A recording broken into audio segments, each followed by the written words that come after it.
Students, आज हम लोग शुरू करने जा रहे हैं chapter number 13 kinetic theory of gas. और इसमें क्या क्या देखने हैं, सबसे पहले एक बार नज़र डाला जाए हम लोग। इनमें से कुछ पार्ट हम लोगों ने चैप्टर 12 को डिस्कस करते करते और कुछ हमने कवर कर लिया था अराउंड 20-25%। बाकी जो हम लोग को एक एक करके कवर करते चलने हैं और फाइनली इसको फिनिश करने हैं। ठीक है, सबसे पहले देखो आइडियल गैस इक्वेशन जो हम लोगों ने देखा भी था। आइडियल गैस इक्वेशन क्या होता है भाई, तो PV = nRT। PV = nRT is known as ideal gas equation. ये हम लोगों ने देखा भी था थोड़ा सा, और मैंने बताया था कि ये कहाँ से ऑब्टेन किया था हम लोगों ने। तो फिजिक्स में हम लोग ऑब्टेन करते हैं on the basis of pressure expression. ये जो प्रेशर है ना 1/3 रो V/RMS², इसी को हम लोगों ने आगे बढ़ाया था 1/3 और रो को लिखा था mass upon volume, that is number of mole, molecular weight और डिवाइडेड बाय ये वॉल्यूम। और ये V/RMS को लिखा था √3RT अपॉन मोलिकुलर वेट और इसका स्क्वायर किया था हम लोगों ने। तो इसी से हमें मिला था ये प्रेशर है। अगर ये प्रेशर है तो यहाँ से P × V किया और इज इक्वल टू मिल गया nRT। क्यों भाई, मोलिकुलर वेट कैंसिल हो गया और वॉल्यूम उधर चला गया, 3 से 3 कैंसिल हो गया क्योंकि स्क्वायर हुआ तो रूट तो गायब है। तो PV = nRT ये ऑब्टेन हुआ था। फिर भी हम लोग जब इसको प्रेशर को डेराइव करेंगे, ये डेरिवेशन पढ़ने हैं concept of pressure, that is on the basis of kinetic theory हम लोग ऑब्टेन करेंगे कि कैसे प्रेशर किसी भी गैस का कंटेनर में जब हो तो प्रेशर कितना होगा, उसका डेरिवेशन भी देखने हैं। ये वेरी इंपॉर्टेंट 3 मार्क्स का डेरिवेशन है। ठीक है, इसी के बेसिस पे हम लोग फिर PV = nRT ऑब्टेन भी करेंगे। तो ये थोड़ा सा हम लोगों ने डेरिवेशन पार्ट को छोड़ रखा है, बट कंसेप्ट जरूर हमने एक बार रिवाइज कर रखा है, इसलिए वो आप जानते हो PV = nRT। ठीक है, अभी हम लोगों को जो मेन जो चैप्टर 13 में हम लोग को स्टार्ट करने हैं वो करने हैं with assumptions of kinetic theory of gas. Means gas का जो हम लोगों ने काइनेटिक थ्योरी को स्टडी करने का जो हम लोगों ने सोचा है, इस चैप्टर में डिस्कस करने का सोचा है, तो इसके रिगार्डिंग कुछ असम्पशंस हैं, कुछ रेडीमेड हम लोगों ने पोस्टुलेट समझो कि बना रखे हैं कि ये गैस के बारे में हम लोग आइडियल गैस के बारे में असम्पशन बना रखा है। इट मीन्स उन्हीं गैसेस को हम लोग पढ़ रहे हैं समझो जो कि इन असम्पशंस को फॉलो करते हैं, दैट इज आइडियल गैस। जबकि ऐसा कोई रियलिटी में गैस नहीं होता जो इन असम्पशंस को फॉलो करे। फिर भी हम लोगों ने इतना एसूम करके और तभी आगे का डिस्कशन आगे बढ़ा पाएंगे। सारे फैक्टर, सारे रियलिटी हम लोग एक साथ काउंट करके कुछ भी स्टडी नहीं कर पाएंगे। इसलिए अभी हम लोग बहुत सारे फैक्टर को आइडियलाइज करके और नेग्लेक्ट करके हम लोग एक आइडियल असम्पशंस बनाएंगे और उनको फॉलो करने वाला आइडियल गैस बनेगा और उसका हम लोग मैथमेटिकल वर्जन और एनालिसिस देखेंगे। सो असम्पशन सबसे पहले जानने हैं काइनेटिक थ्योरी के कि क्या क्या हम लोगों ने समझाएंगे, क्या पहले से असम्पशन ले रखे हैं। तो ये देखेंगे, इसमें हम लोगों को कम से कम 40 मिनट्स लग जाएंगे, हाफ एन आवर 40 मिनट्स इसमें लगेंगे। फिर कॉन्सेप्ट तो ये तो भाई 2 आवर्स तो लग जाएंगे और ऑलमोस्ट 2 आवर नहीं तो कम से कम 1.5 आवर तो ये लग जाएंगे डेरिवेशन करने में, साथ में ऑब्टेन करने में। इक्विपार्टीशन ऑफ एनर्जी हम लोगों ने पहले से पढ़ रखा है। Equipartition of energy, degree of freedom पहले से पढ़ रखा है, ये भी देखा है। काइनेटिक इंटरप्रिटेशन ऑफ टेम्परेचर, ये देखेंगे हम लोग कि हम लोग काइनेटिक थ्योरी के बेसिस पे टेम्परेचर को इंटरप्रेट करेंगे कि हमारा मीन जो काइनेटिक एनर्जी होता है किसी भी गैस का, mean kinetic energy 3/2 kV × T, Boltzmann constant T means temperature के डायरेक्टली प्रोपोर्शनल होता है मीन काइनेटिक एनर्जी। तो इसका इंटरप्रिटेशन ये देखेंगे और ये डेरिवेशन भी देखेंगे। ये भी अगेन 2 मार्क्स में डेरिवेशन आते हैं, कोई बात नहीं। फिर हम लोग देखेंगे लास्ट में mean free path. Mean free path समझते हैं, concept of mean free path. 3 type of speed of gas molecule, RMS speed, average speed, most probable speed, ये तीनों टाइप में कुछ हम लोगों ने डिस्कशन किया था, कुछ थोड़ा बहुत और डिस्कस करेंगे और तब ये कंप्लीट होगा। ठीक है, ये सब हम लोगों को पढ़ने हैं। इसमें जो हम लोग ऑलरेडी 1 आवर हम लोग लगा चुके हैं, इसमें 1 आवर समझो कि लगा चुके हैं। डिग्री ऑफ फ्रीडम और काइनेटिक इंटरप्रिटेशन ऑफ टेम्परेचर, इसमें लगेगा तुम्हारा half an hour. Mean free path, इसमें भी हाफ एन आवर का टाइम लगेगा और इसमें भी हाफ एन आवर का टाइम लगेगा। तो मेन तो अब यही वाला बचे हुए हैं, तो यहाँ से हम लोग स्टार्ट करेंगे, असम्पशन से स्टार्ट करेंगे। ठीक है, बात यहाँ तक क्लियर है। ओवरऑल ये चैप्टर अब छोटा ही रह गया है क्योंकि ऑलरेडी जो टाइम कंज्यूमिंग वाला था 2 टॉपिक हम लोगों ने ऑलरेडी कवर कर रखा है। तो ठीक है भाई, अब स्टार्ट कर देते हैं हम लोग। सबसे पहले थोड़ा सा बैकग्राउंड में चले हम लोग, बैकग्राउंड में थोड़ा चलते हैं। इंट्रोडक्टरी बात, बिहेवियर ऑफ गैस मॉलिक्यूल। तो सबको पता है भाई behaviour of gas molecule. Gas molecule very small size के होते हैं, वेरी स्मॉल साइज के होते हैं और उनका सेपरेशन भी मूव करता रहता है। इट मीन सेपरेशन कभी चेंजेस होते रहते हैं, और इन जनरल सॉलिड में सेपरेशन जो होता है उससे बहुत बहुत बहुत ज़्यादा सेपरेशन होते हैं। हाँ, ये ज़रूर है कि हाई प्रेशर, अगर हाई डेंसिटी हम लोग इसको बनाना चाहें, हाई प्रेशर पे रखें तो हमारा सेपरेशन थोड़ा कम होगा, but relative to solid and liquid इसके सेपरेशन बहुत ज़्यादा होते हैं। और इनका जो एनर्जी होता है, इंटरनल एनर्जी होता है, वो मेनली क्या होता है, ट्रांसलेशनल काइनेटिक एनर्जी होता है। पोटेंशियल एनर्जी तो होता नहीं है। क्यों पोटेंशियल एनर्जी नहीं होता भाई? क्योंकि हम लोगों ने यहाँ पे एजम्पशन में दोनों मॉलिक्यूल के बीच में, गैस मॉलिक्यूल के बीच में फोर्स समझते हैं जीरो, फोर्स समझते हैं जीरो। ऑल्दो ये फोर्स एग्जैक्टली जीरो नहीं होता, कुछ ना कुछ फोर्स होते हैं, बट हम लोग अपने असम्पशन में, हम लोग जब गैस एनालिसिस करेंगे तो इसमें फोर्स को जीरो समझेंगे, मॉलिक्यूल का साइज भी जीरो समझेंगे। इस तरह के और भी असम्पशंस हैं, वो हम लोग एक एक करके देखेंगे ही पोस्टुलेट्स में। फिलहाल मॉलिक्यूल्स मेड ऑफ, चलो इससे पहले हम लोग थोड़ा सा बैकग्राउंड में इसका डिस्कशन करें कि मॉलिक्यूल्स मेड ऑफ वन और मोर एटम कंस्टिट्यूट द मैटर। कोई भी मैटर किससे बना है भाई? वन और मोर एटम से ही तो बना है, ठीक है भाई। कोई भी मॉलिक्यूल्स बना है तो ऐसे ही बना है। The size of atom, atom का जो साइज होता है वो तो यही होता है। Solid which are tightly packed होते हैं, सॉलिड में जो टाइटली पैक्ड होते हैं, जो कि स्पेस 1 एंगस्ट्रॉम 2 एंगस्ट्रॉम 3 एंगस्ट्रॉम इस तरह के ऑर्डर के होते हैं। लेकिन गैस में ये कंडीशन नहीं है, गैस में ये कंडीशन नहीं है। इन लिक्विड में भी atomic separation is also about the same, but atoms are not rigidly fixed. Liquid में क्या होगा, सेपरेशन तो ऑलमोस्ट उतना रहता है, बट उनका पोजीशन फिक्स नहीं होता है। लिक्विड में सोचो वाटर मॉलिक्यूल, हाँ ये जरूर है कि उनका आपस का सेपरेशन ऑलमोस्ट इसी तरह का होता है जैसा सॉलिड में होता है, लेकिन इनमें लोकेशन फिक्स नहीं है, उधर उधर इजिली मूव कर सकते हैं। एज इन सॉलिड इसका लोकेशन फिक्स नहीं है। In gases the interatomic distance are much greater, बहुत ज़्यादा ग्रेटर होता है, और इवन मोर भी बहुत ज़्यादा ग्रेटर होता है। And the atoms are much freer in gas and can travel along, travel कर सकता है, बहुत ज़्यादा डिस्टेंस कवर कर सकता है। कोलिजन बीच बीच में होते रहते हैं, लेकिन बिटवीन द टू कोलिजन इनका डिस्टेंस जो कवर्ड होता है वो कभी कभी बहुत कम और कभी बहुत ज़्यादा भी होता है। Without colliding it can traverse a long distance without colliding. In solids and liquids as atoms are close enough होते हैं, interatomic forces are important। वहाँ पे interatomic force important होते हैं और वो operate भी होते हैं, appreciable भी होते हैं। लेकिन the atoms are attracted when they are a few angstrom but repel when they come closer। तो ये तो खैर लिक्विड और सॉलिड की बात है, लिक्विड और सॉलिड की बात है, इस तरह का होता है। और एक फेवरेबल सेपरेशन होता है, अगर ज़्यादा सेपरेशन हुआ तो अट्रैक्शन हुआ, ज़्यादा सेपरेशन करेंगे तो अट्रैक्शन होगा, कम सेपरेशन अगर होगा तो रिपल्सन होगा। चलो ये यहाँ का हमारा इस कंटेक्स्ट में हमारा ये गैस के लिए मैटर नहीं करता। गैस के लिए हमारा ये है कि सेपरेशन ज़्यादा होगा, separation inter atomic intermolecular separation ज़्यादा होंगे, फोर्स वेरी वेरी स्मॉल होंगे, ये सब बात है। तो गैस के बारे में थोड़ा सा इंट्रोडक्टिव बात। मेन अब आ गया जो एजम्पशंस हम लोगों ने, पोस्टुलेट्स जो हम लोगों को लेने हैं रिगार्डिंग आइडियल गैस, ठीक है।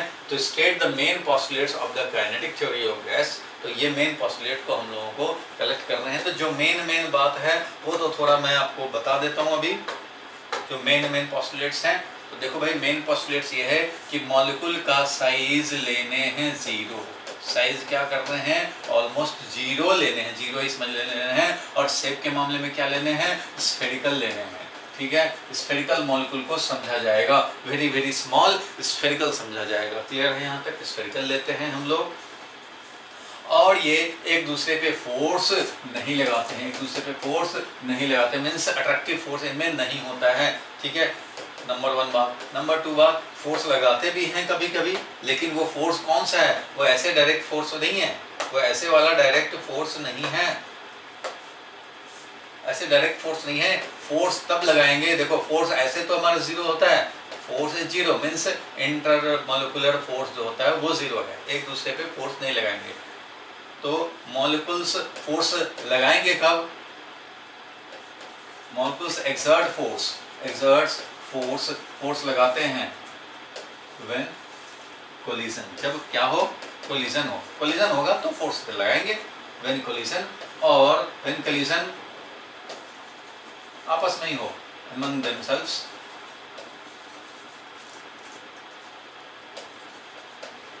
और with wall of the container से भी तो होता है, कोई कंटेनर है उसके वॉल से भी कोलिजन होगा, तब भी एक दूसरे को फोर्स लगाएंगे। चाहे तो एक दूसरे से कोलिजन करते रहें आपस में, उसमें लगेगा फोर्स, या तो फिर वॉल से कोलिजन हो तब भी लगेगा फोर्स। क्लियर है यहाँ तक?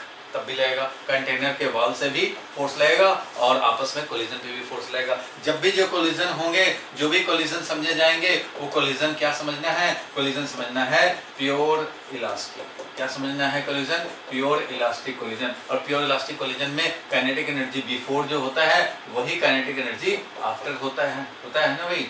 और हम लोगों का मोमेंटम हम लोग देखेंगे, अगर ये वॉल से कोलाइड कर रहा है तो जितना मोमेंटम लेके जाएगा उतना ही मोमेंटम लेकर के वापस आ जाएगा। प्योर इलास्टिक कोलिजन है, प्योर इलास्टिक कोलिजन। क्लियर है? ये बात समझ गए। और इनका स्पीड के बारे में भाई, तो इनका स्पीड के बारे में, तो इसका स्पीड हो सकता है जीरो से लेकर के वेरी लार्ज स्पीड भी हो सकता है, वेरी लार्ज भी हो सकता है, बहुत ज़्यादा लार्ज हो सकता है। तो स्पीड के मामले में ये है। और यही स्पीड को 3 पार्ट में हम लोगों ने डिवाइड कर रखा है भाई। जो मॉलिक्यूल्स के स्पीड मिलेंगे गैस में, उनको 3 पार्ट में हम लोग स्टडी करते हैं। आरएमएस स्पीड याद होगा, मोस्ट प्रोबेबल स्पीड और एवरेज स्पीड। ठीक है? स्पीड बहुत ज़्यादा, बहुत कम, कुछ भी हो सकता है।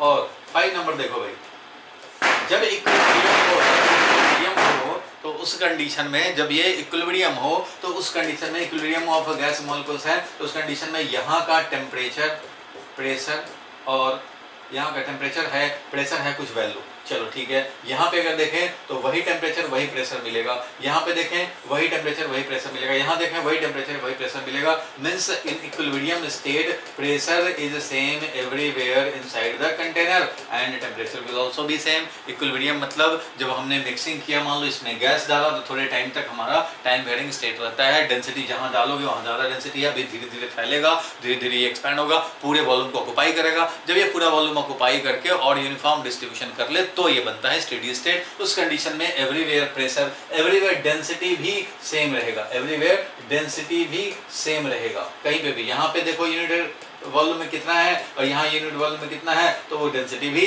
सेम रहेगा। Pressure, temperature and density is uniform through out the gas जो भी इंक्लोज्ड है, जिस भी कंटेनर में है, कहीं भी देखें हम लोग टेस्ट करें वो उतना ही वैल्यू का होगा।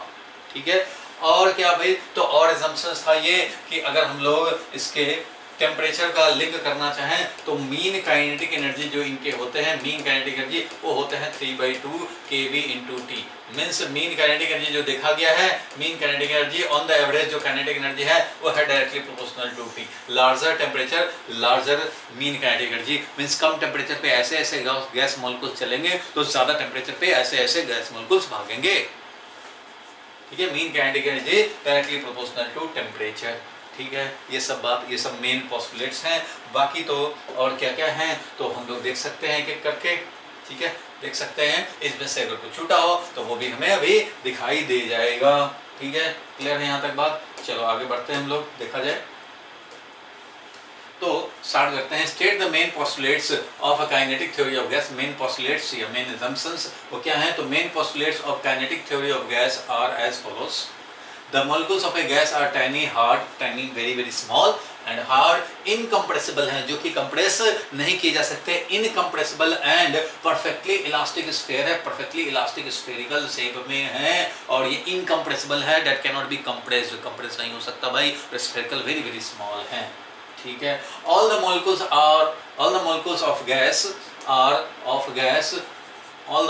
gas और हैविंग आइडेंटिकल साइज। एक गैस मॉलिक्यूल का आइडेंटिकल साइज, ऑक्सीजन है, अरे भाई ये भी ऑक्सीजन, ये भी ऑक्सीजन, ये भी ऑक्सीजन अगर है तो इन सब के आइडेंटिकल साइज होंगे। ये ऑक्सीजन गैस मॉलिक्यूल है, ये हाइड्रोजन है, ये कार्बन डाइऑक्साइड है, तो उनके साइज अलग अलग हो सकते हैं, उनके मास अलग अलग होंगे। लेकिन एक मॉलिक्यूल का, all the gas molecule of a given gas, of a fixed gas are having identical size as well as mass, mass भी आइडेंटिकल होंगे। However molecules of different gases में have different value of size and mass, वो तो होगा ही। CO2 का अगर हम लोग बात करें तो इसका 44 AMU होगा एक का मास, और ऑक्सीजन की बात करें तो ओनली 16 होगा एक का मास, 32 एक एटम का 16 और पूरे मॉलिक्यूल एज ए होल का बोलेंगे तो क्या हो जाएगा 32 AMU हो जाएगा भाई। हाइड्रोजन का क्या हो जाएगा भाई, तो हाइड्रोजन का 2 AMU हो जाएगा। इस तरह से डिफरेंट गैस मॉलिक्यूल होंगे तो डिफरेंट मास, डिफरेंट साइज, ये सब होंगे, but of a given gas oxygen oxygen की बात करें तो वो आइडेंटिकल होगा। क्लियर है यहाँ तक? चलो आगे बढ़ते हैं हम लोग। The gas molecules are in a state of continuous random motion in all direction. Continuous random motion में इधर उधर इधर उधर जा रहे हैं, रैंडम मोशन में होंगे और स्पीड का वेरिएशन 0 से वेरी लार्ज, 0 से वेरी लार्ज, 0 से वेरी लार्ज।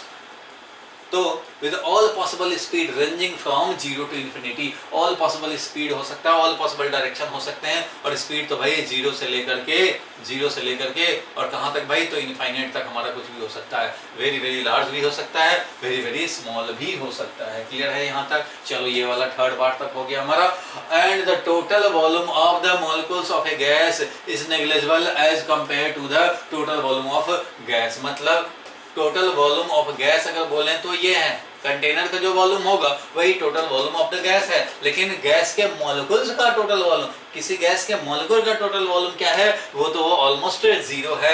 मींस मॉलिक्यूल का अगर वॉल्यूम करें, total volume of the molecules, molecules का वॉल्यूम का भी अगर टोटल करें तो ये वेरी वेरी स्मॉल है compare to the volume of gas. Volume of gas मतलब यहाँ मॉलिक्यूल है तो इन सबको हम लोग पूरा गैस का जो कंटेनर है और पूरे वॉल्यूम को बोलेंगे इतने वॉल्यूम में गैस है, इतने वॉल्यूम में गैस है। लेकिन गैस मॉलिक्यूल्स का वॉल्यूम कितना है, तो गैस मॉलिक्यूल्स का वॉल्यूम है ये छोटा सा वॉल्यूम, ये छोटा सा वॉल्यूम, ये छोटा सा वॉल्यूम, छोटा छोटा वॉल्यूम, ऐसे ऐसे जो वॉल्यूम्स हैं वो उन वॉल्यूम का सम। तो मॉलिक्यूल्स के वॉल्यूम का सम नेग्लिजिबल है। The total volume of the molecules of a gas is negligible as compare to the total volume of gas. Total volume of gas, total volume of gas means volume of container. Total volume of gas means volume of container, container का volume. ठीक है, container का volume. Clear है यहाँ तक? कोई परेशानी नहीं? चलो ठीक है भाई, आगे बढ़ते हैं हम लोग। तो ये 4 तक हम लोगों ने पोस्टुलेट देखा। चलो 5 नंबर अब देखेंगे हम लोग। तो अब नेक्स्ट पोस्टुलेट देखा जाए, 5 नंबर को देखा जाए।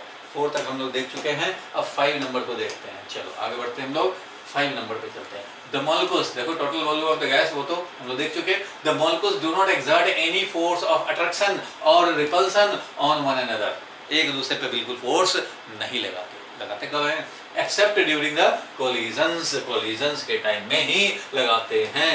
It implies that the energy of gas molecule is totally kinetic in nature, और ये टोटल काइनेटिक एनर्जी होते हैं इनके। And potential energy of gas molecule is 0, क्योंकि पोटेंशियल एनर्जी जब भी होता है तो जब हमारा अट्रैक्टिव फोर्स हो, रिपल्सिव फोर्स हो, तभी हमारा पोटेंशियल एनर्जी होता है। फॉर एग्जांपल दो मास का पोटेंशियल एनर्जी -G m1m2/r पढ़ाई है, -G m1m2/r। उस तरह से इलेक्ट्रिक पोटेंशियल एनर्जी भी होता है। जब इलेक्ट्रिक पोटेंशियल एनर्जी होता है, जो कि हम लोग 12th क्लास में पढ़ेंगे, तो वो होता है भाई, तो K times, K means constant times है Q1 Q2 upon R, Q1 Q2 upon R, और ये मीडियम डिपेंडेंट कांस्टेंट होता है। चलो कोई बात नहीं है, ये R डिपेंडेंट होता है, चार्ज और मास इन सब पे डिपेंड करता रहता है।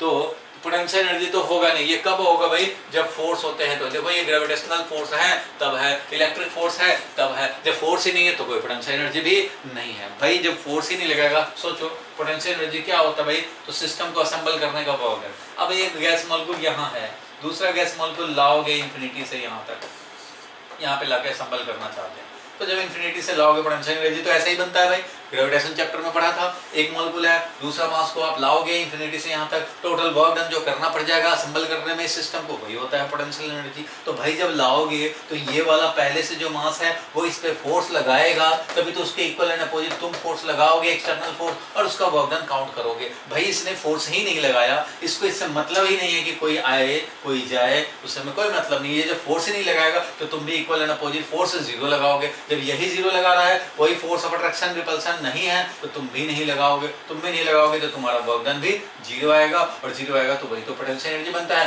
Total work done is 0 means potential energy भी 0। सो पोटेंशियल एनर्जी तभी एग्जिस्ट करेगा जब अट्रैक्टिव फोर्स या रिपल्सिव फोर्स रहे। फोर्स नहीं तो पोटेंशियल एनर्जी नहीं। सो सारा का सारा क्या है, काइनेटिक एनर्जी। सारा का सारा एनर्जी क्या है, काइनेटिक एनर्जी। ठीक है, अब जरा देखो 6 नंबर पॉइंट पे, the molecules may frequently collide amongst themselves, आपस में फ्रीक्वेंटली कोलिजन कर सकते हैं, as well as with the wall of the container, container के वॉल के साथ भी कोलिजन कर सकते हैं। और मैंने बताया अभी कि कोलिजन जब भी होगा तो कैसा होगा भाई, तो जब भी होगा तो प्योर इलास्टिक होगा। The molecules density is uniform, चलो दूसरा पॉइंट आ गया, जब भी कोलिजन होगा तो वो प्योर इलास्टिक होगा। चलो नेक्स्ट पॉइंट देखें हम लोग, the molecule density is uniform through out the gas, that is gas exert equal pressure in all direction. तो डेंसिटी जो होगा वो यूनिफॉर्म होगा भाई, डेंसिटी गैस का यूनिफॉर्म होगा, प्रेशर भी यूनिफॉर्म होता है पूरे में, और इस डायरेक्शन में जितना प्रेशर का इफेक्ट होगा वैसा ही इधर होगा, वैसा ही इधर होगा, वैसा ही इधर होगा। इसलिए प्रेशर पे कोई हम लोग डायरेक्शन असाइन नहीं करते, प्रेशर स्केलर होता है। अगर इधर फोर्स लगाना हो, इधर एरिया रखोगे तो प्रेशर के चलते फोर्स जो लगेगा P इंटू ए लगेगा। फोर्स कितना लगता है भाई, तो P इंटू ए तो लगता है, प्रेशर इंटू एरिया ही तो फोर्स लगता है। तो ठीक है भाई, प्रेशर का इफेक्ट किसी भी डायरेक्शन में स्पेशल नहीं होता, हर डायरेक्शन में वो इतना ही इफेक्टिव होता है, सेम इफेक्ट होता है। So pressure cannot be associated with any direction. अगर यहाँ का प्रेशर एटमॉस्फेरिक प्रेशर है तो इधर अगर एक सरफेस एरिया रखें तो इस पे फोर्स लगेगा P इंटू ए, इतना फोर्स लगेगा। अगर यहाँ रखोगे ए एरिया तो P इंटू ए इधर फोर्स लगेगा, यहाँ रखोगे P इंटू ए इधर फोर्स लगेगा, यहाँ रखोगे P इंटू ए इधर फोर्स लगेगा। तो प्रेशर का अपने आप कोई डायरेक्शन नहीं है, जैसे रखोगे वो पुशिंग फोर्स लगाएगा। Pressure always exerts pushing force, pressure always exert pushing force, कभी पुलिंग नहीं करता, हमेशा एक्सपैंड करने का टेंडेंसी रखता है। चलो नेक्स्ट पॉइंट पे आ जाए, the collisions are perfectly elastic.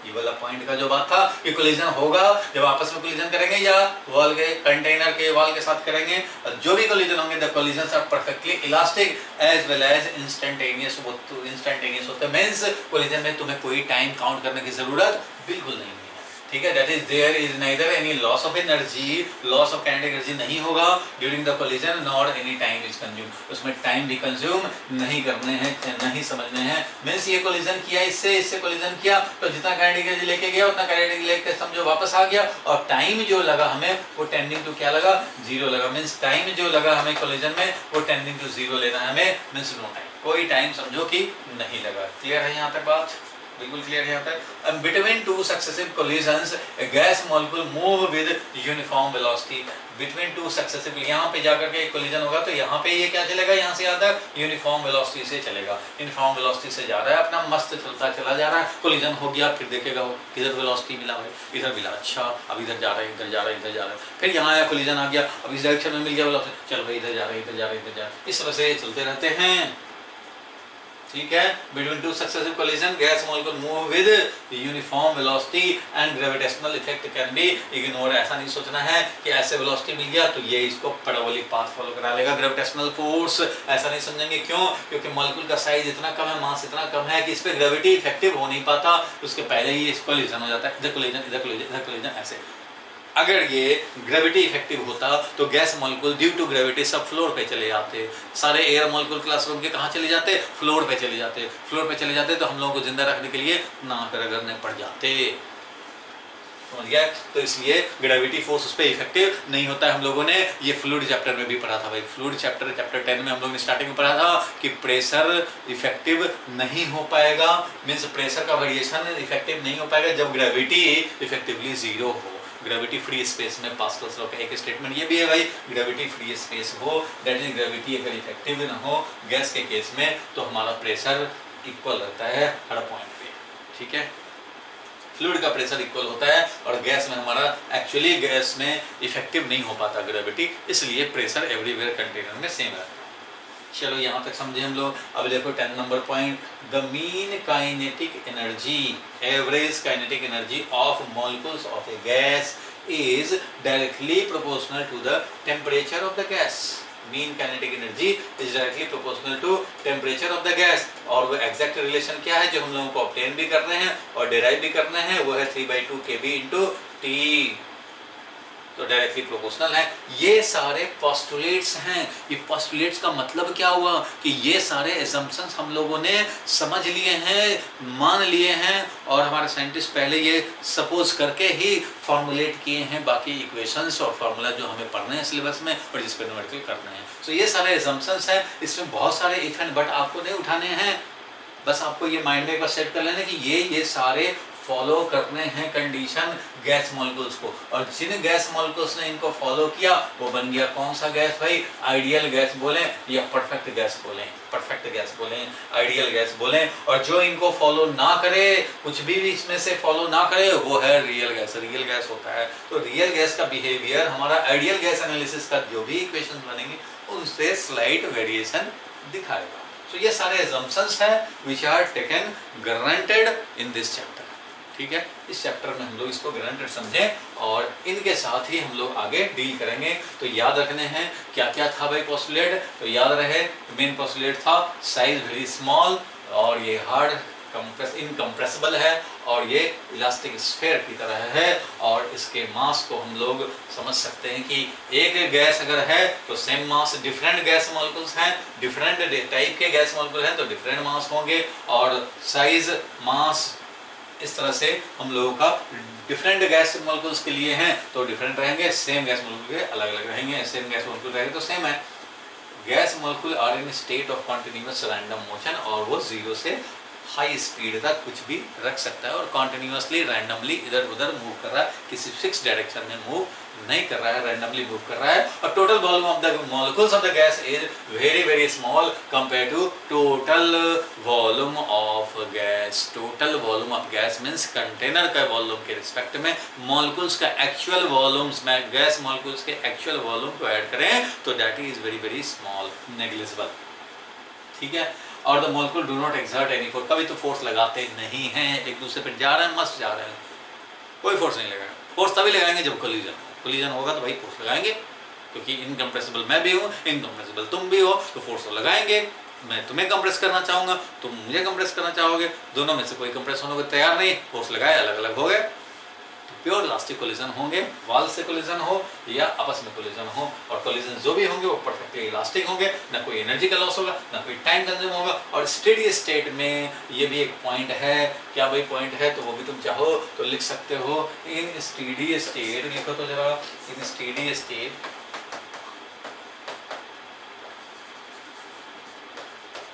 Steady state हो जाए, दैट इज इक्विलिब्रियम जब बन जाए, गैस जब इक्विलिब्रियम में हो तो pressure, density and temperature are same at all points, are same at all points, सारे पॉइंट्स पे ये क्या होंगे, वो सेम होंगे, ठीक है। चलो आगे बढ़ते हैं हम लोग, नेक्स्ट पे चलते हैं। ये सब assumptions हो गए, अब हम लोगों को मेन टॉपिक देखने हैं, वो क्या है, गैस मॉलिक्यूल्स के एक्सर्टेड प्रेशर।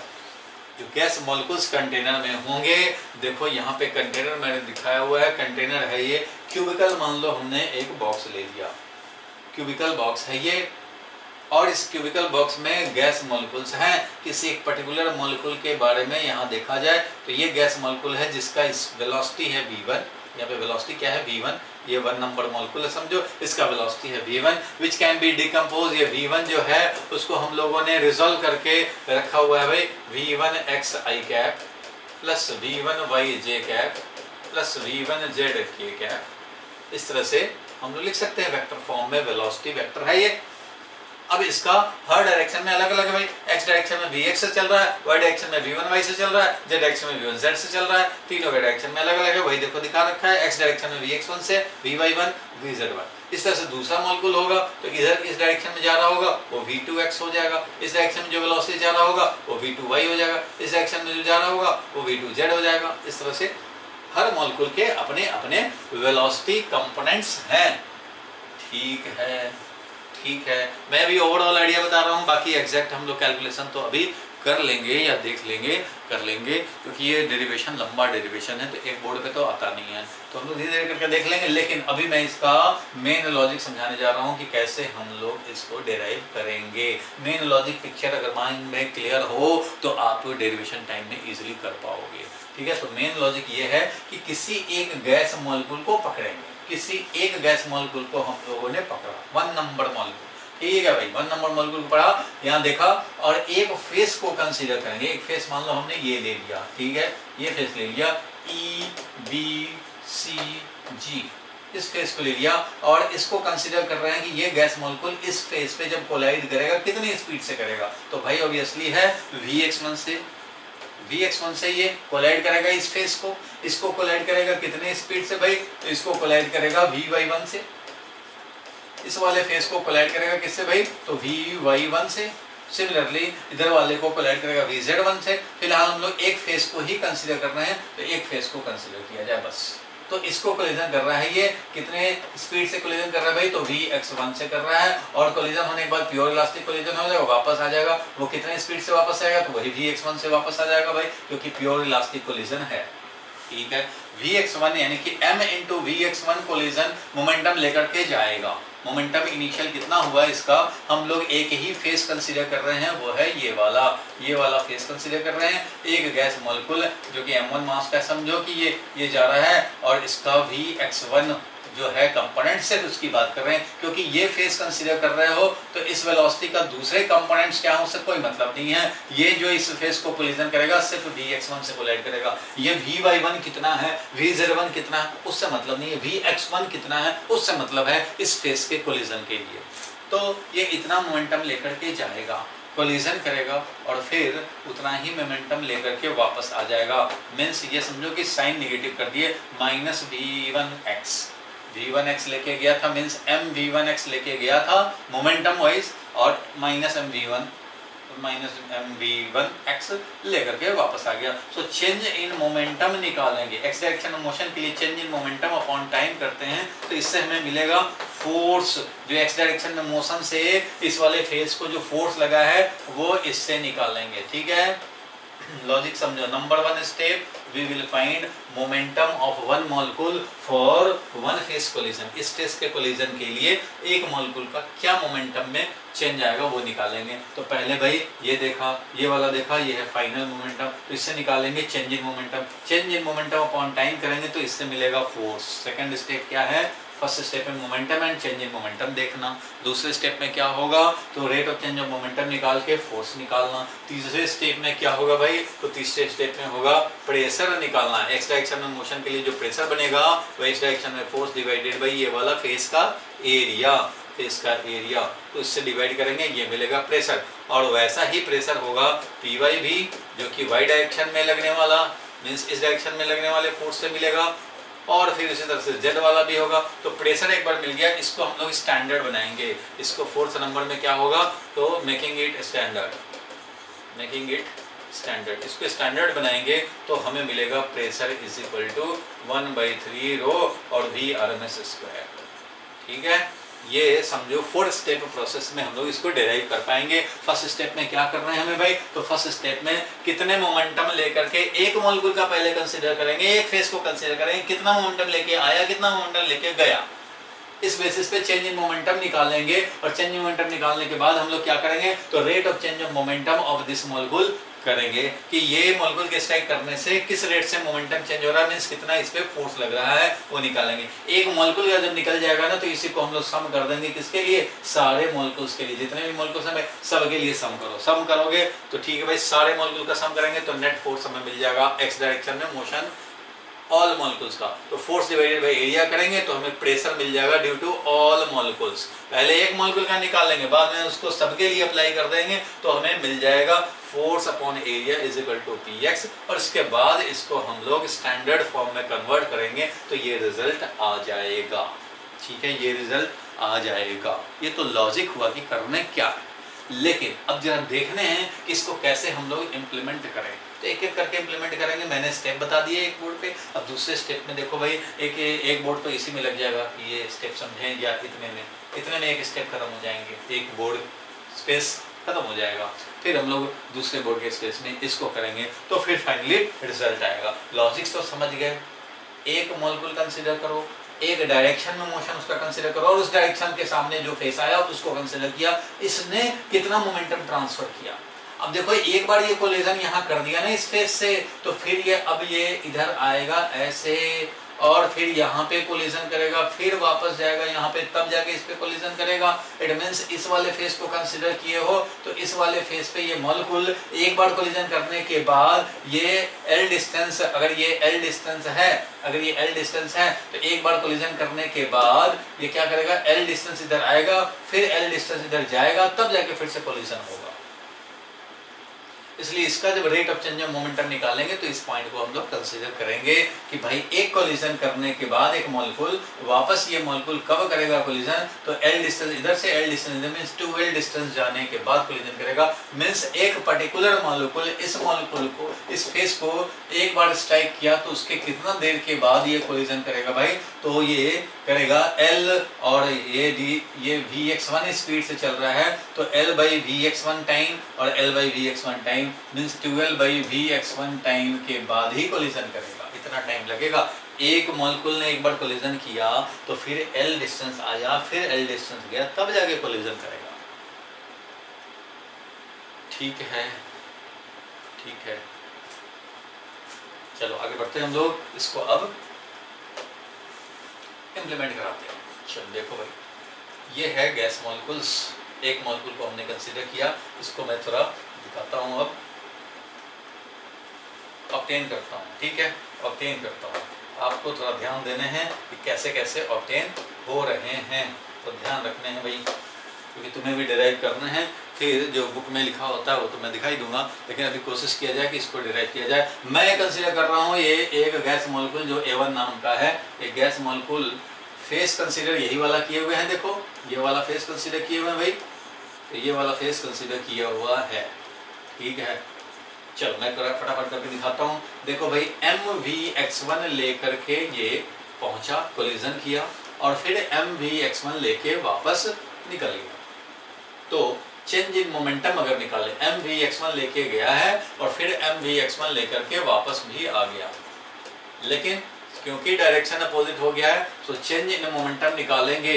तो चेंज इन मोमेंटम निकाला जाए भाई, तो चेंज इन मोमेंटम कैसे निकालेंगे, थोड़ा स्पेस भी बचाना है। Change in momentum x direction में मोशन हो रहा है, उसका चेंज इन मोमेंटम निकालेंगे। तो अगर मान लो इस डायरेक्शन को पॉजिटिव समझते हो, मान लो, तो final momentum will be final momentum minus initial momentum करेंगे। अगर फाइनल मोमेंटम के डायरेक्शन को पॉजिटिव समझे तो MVX1 लेकर के मोमेंटम गया और आया था कितना लेकर के, तो माइनस MVX1 इतना लेके आया था और इतना लेके चला गया। तो टोटल चेंज इन मोमेंटम क्या हुआ, 2MVX1।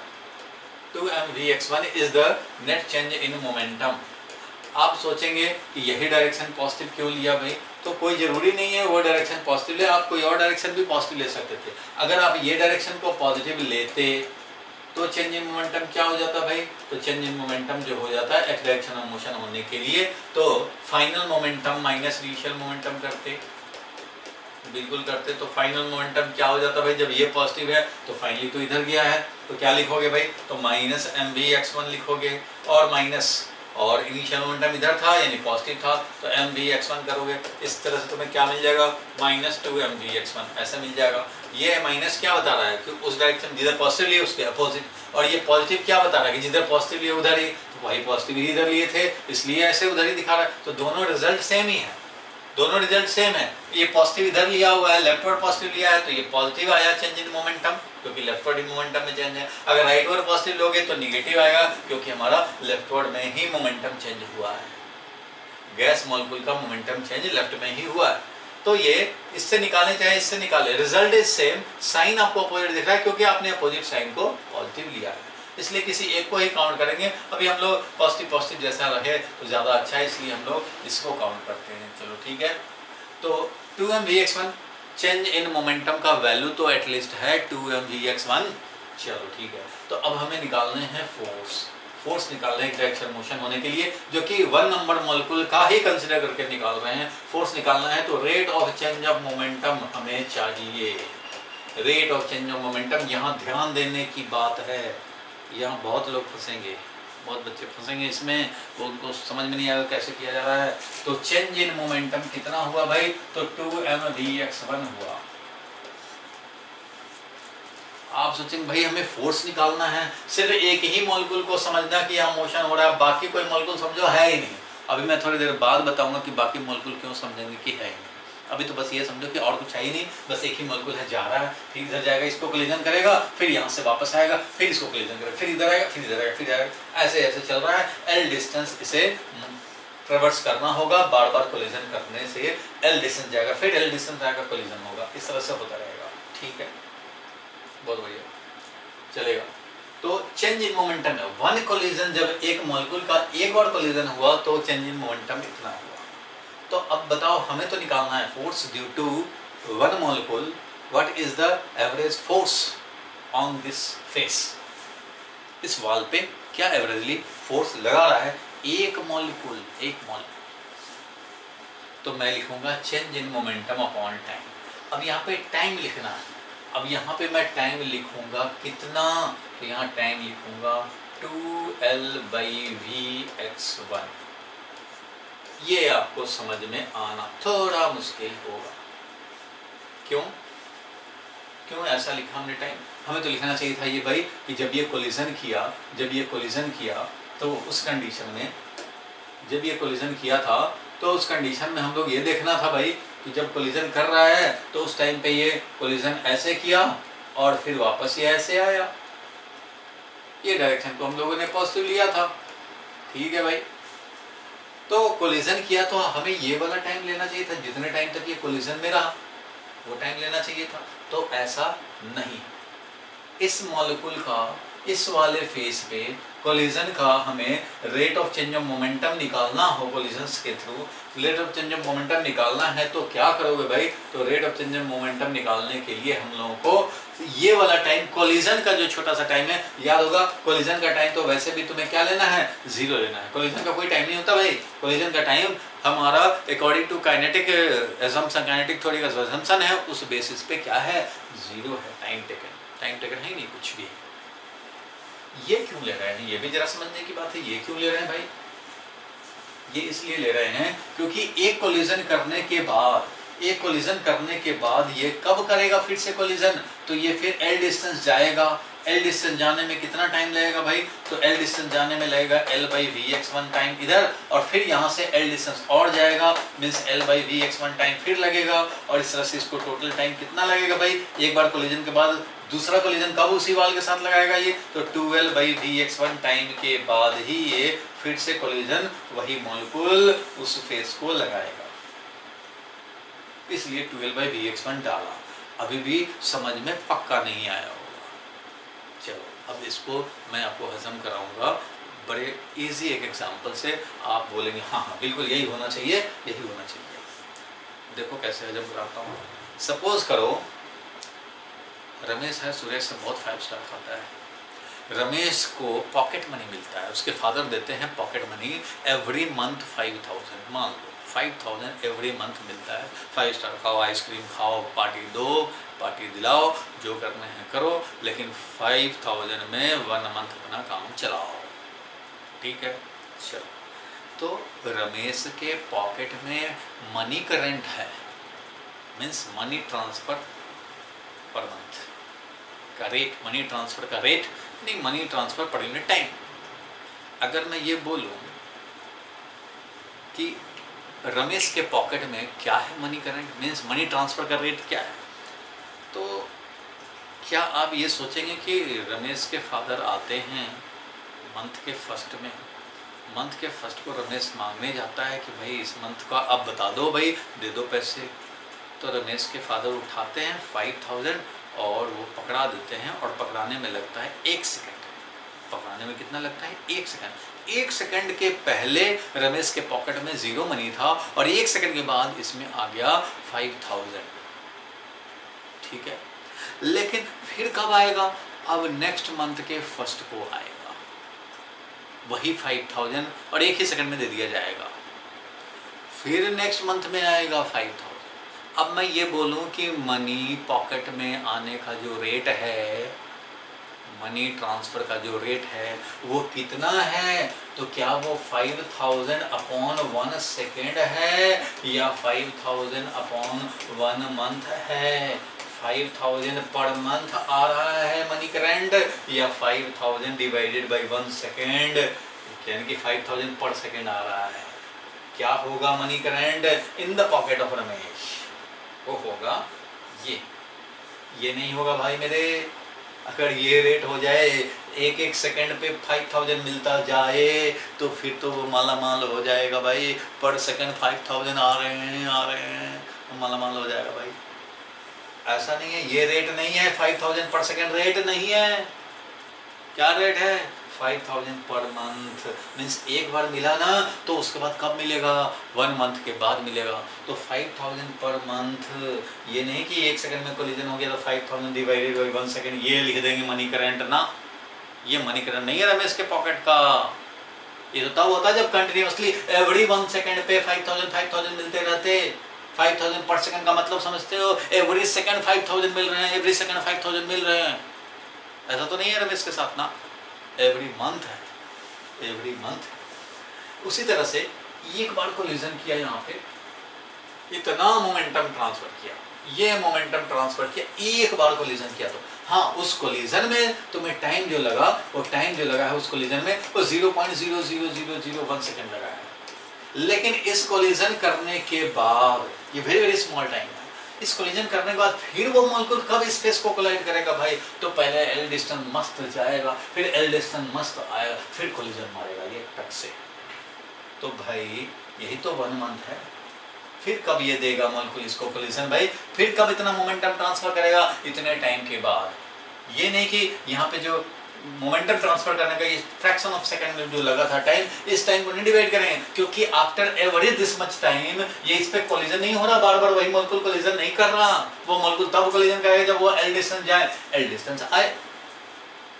इसलिए after every 12/Vx1 time collision, 12/Vx1 time collision, 12/Vx1 time collision, 12/Vx1 time इतना मोमेंटम ट्रांसफर, 12/Vx1 टाइम इतना मोमेंटम ट्रांसफर, फिर 12/Vx1 टाइम इतना मोमेंटम ट्रांसफर। तो इसलिए मोमेंटम ट्रांसफर का rate corresponding to this particular molecule number A1 at this face is this. ये वाला value है रेट ऑफ मोमेंटम ट्रांसफर का।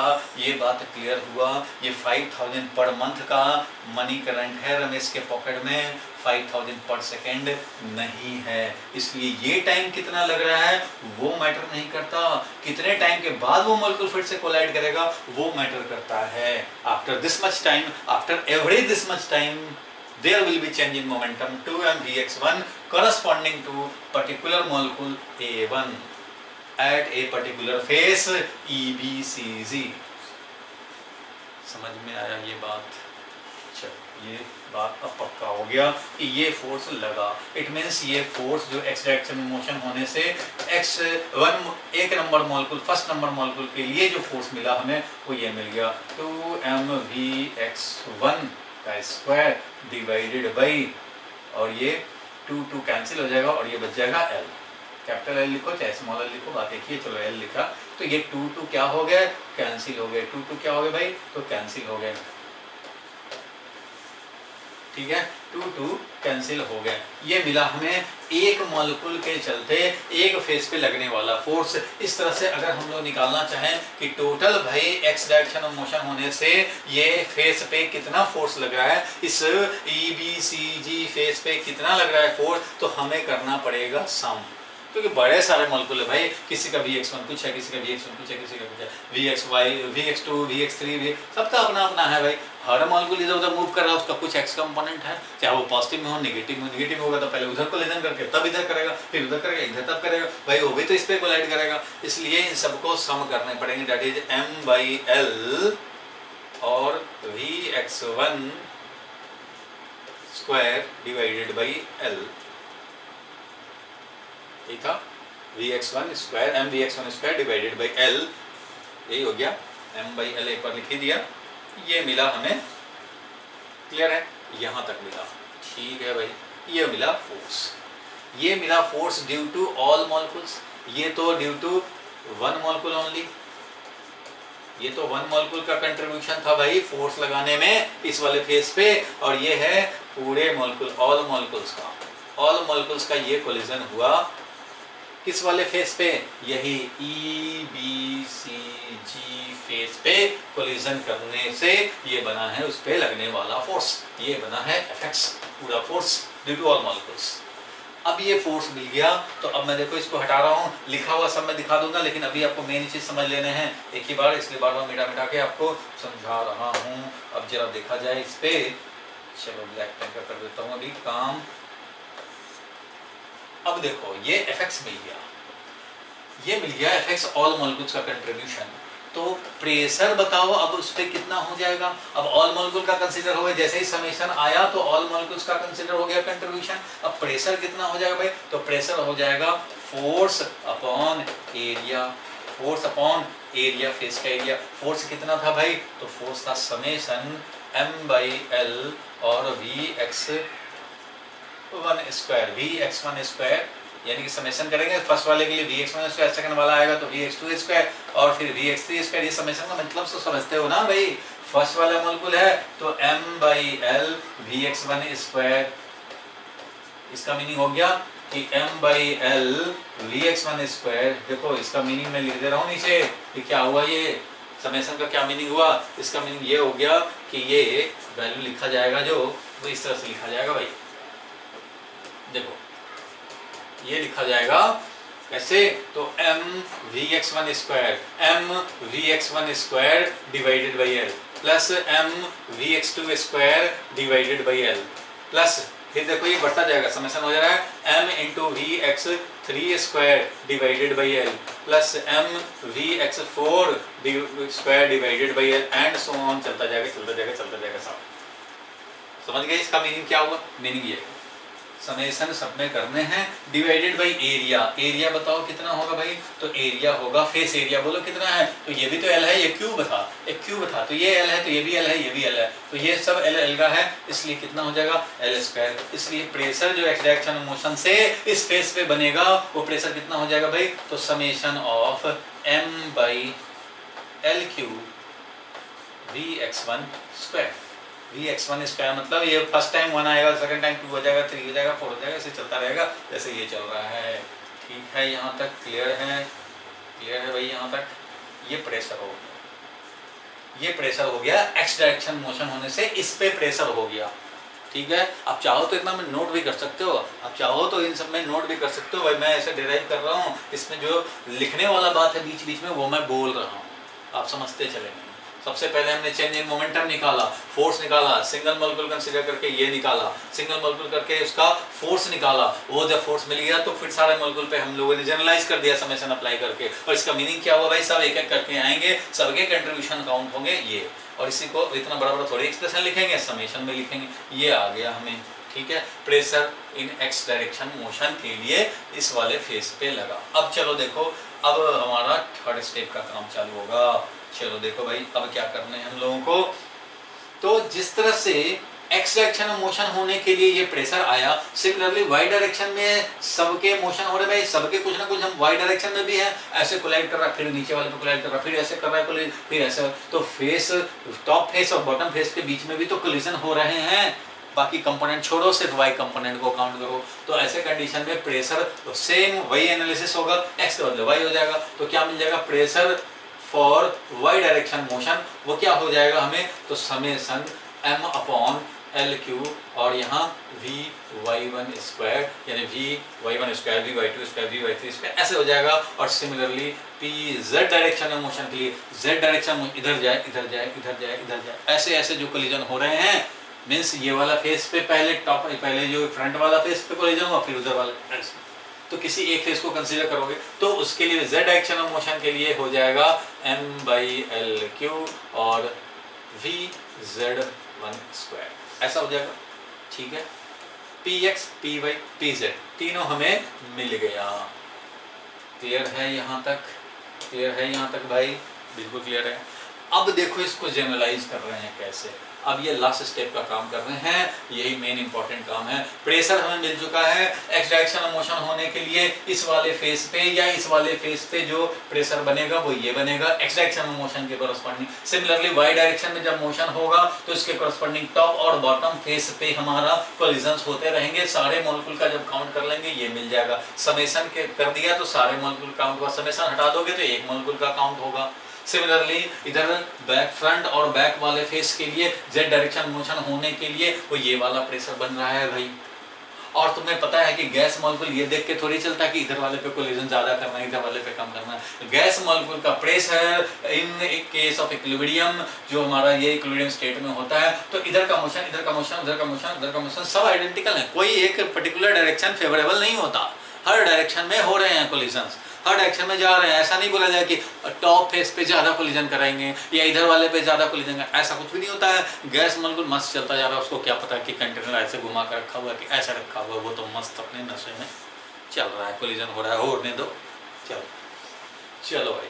तो इस तरह से हम लोग बोल सकते हैं on the basis of kinetic theory assumption कि प्रेशर तो हर डायरेक्शन के लिए हमारा इक्वल इफेक्ट होता है। तो इसलिए प्रेशर Px का value from kinetic energy kinetic theory assumption Px ही हमारा Py वैल्यू वाइज होगा और यही Pz वाला होगा। मीन्स सारे डायरेक्शन में तो प्रेशर वैसा ही होने हैं, इसलिए इस पे अगर 2 atm प्रेशर है तो इस पर भी 2 atm है, तो इस पर भी 2 atm है, इस पर भी 2 atm का इफेक्ट होगा। So pressure Px Py Pz और यही हमारा प्रेशर बोला जाएगा, यही हमारा प्रेशर है। x के लिए अलग y के लिए अलग ऐसा नहीं होता है। सो ये प्रेशर वही है, चाहे इधर के लिए कंसीडर करो, इधर फेस रख दो तो इस पे फोर्स के लिए देखो तो P इंटू एरिया, इधर के लिए देखो तो P इंटू एरिया, इधर के लिए देखो तो भी P इंटू एरिया, सबके लिए तो भाई प्रेशर तो सबका सेम ही होता है, वही प्रेशर है। जो Px है वही Pz है, वही भाई जो इसका हाल है, जो ये प्रेशर है वही तो ये प्रेशर है, वही है। कोई फेस पे ज्यादा कम थोड़ी है, सब वैसे ही चल रहा है। Crore millions and millions of molecules collide कर रहे हैं, कोई एक मॉलिक्यूल नहीं कर रहा, बहुत सारे मॉलिक्यूल कर रहे हैं। ठीक है, अभी कुछ अगर माइंड में डाउट हो तो अभी उसको साइड रखेंगे, मैं उस पर खुद ही फोकस कर दूंगा।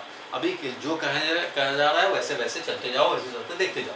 हम लोगों ने एक मॉलिक्यूल का कंसीडर किया, फिर हमने समेशन अप्लाई करके सारे मॉलिक्यूल का कंसीडर कर लिया। बीच बीच में जो कोलिजन्स हो रहे हैं उनको काउंट नहीं कर रहे हैं। मॉलिक्यूल का कोलिजन सीधा वॉल से, सीधा वॉल से, सीधा वॉल से, यही देख रहे हैं। बीच में कोलिजन नहीं काउंट कर रहे हैं, क्यों नहीं कर रहे हैं बाद में बताएंगे।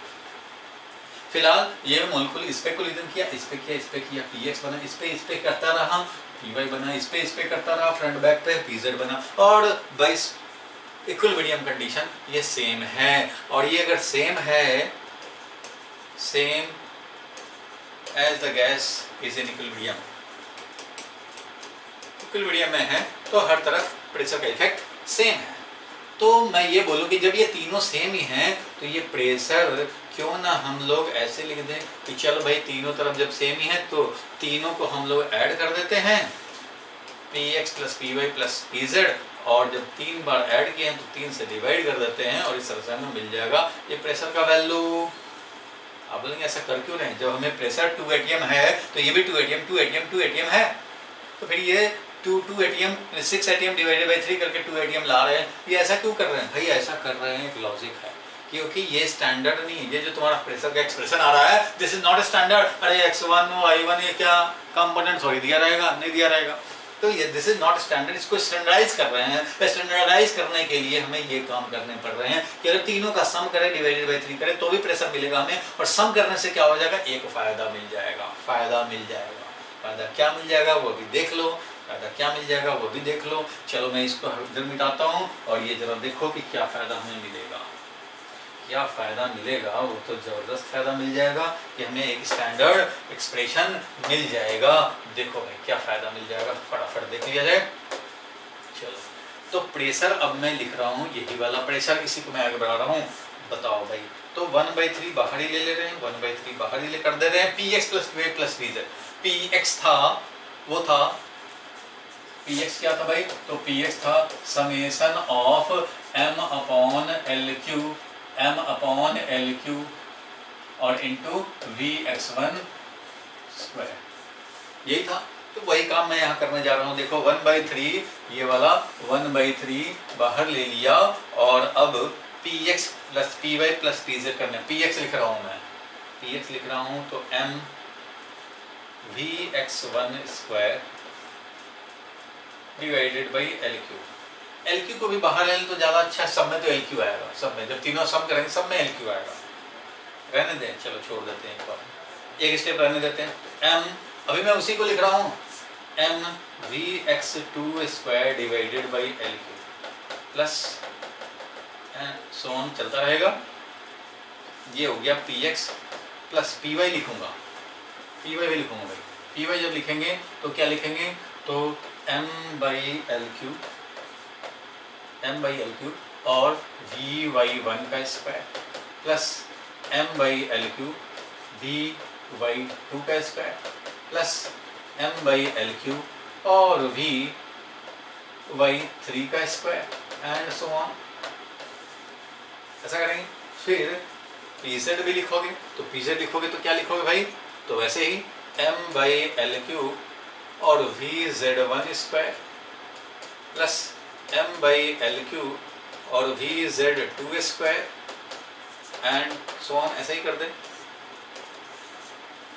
ऐसे ही कर दें, कोई परेशानी नहीं, बिल्कुल ठीक है यहाँ तक।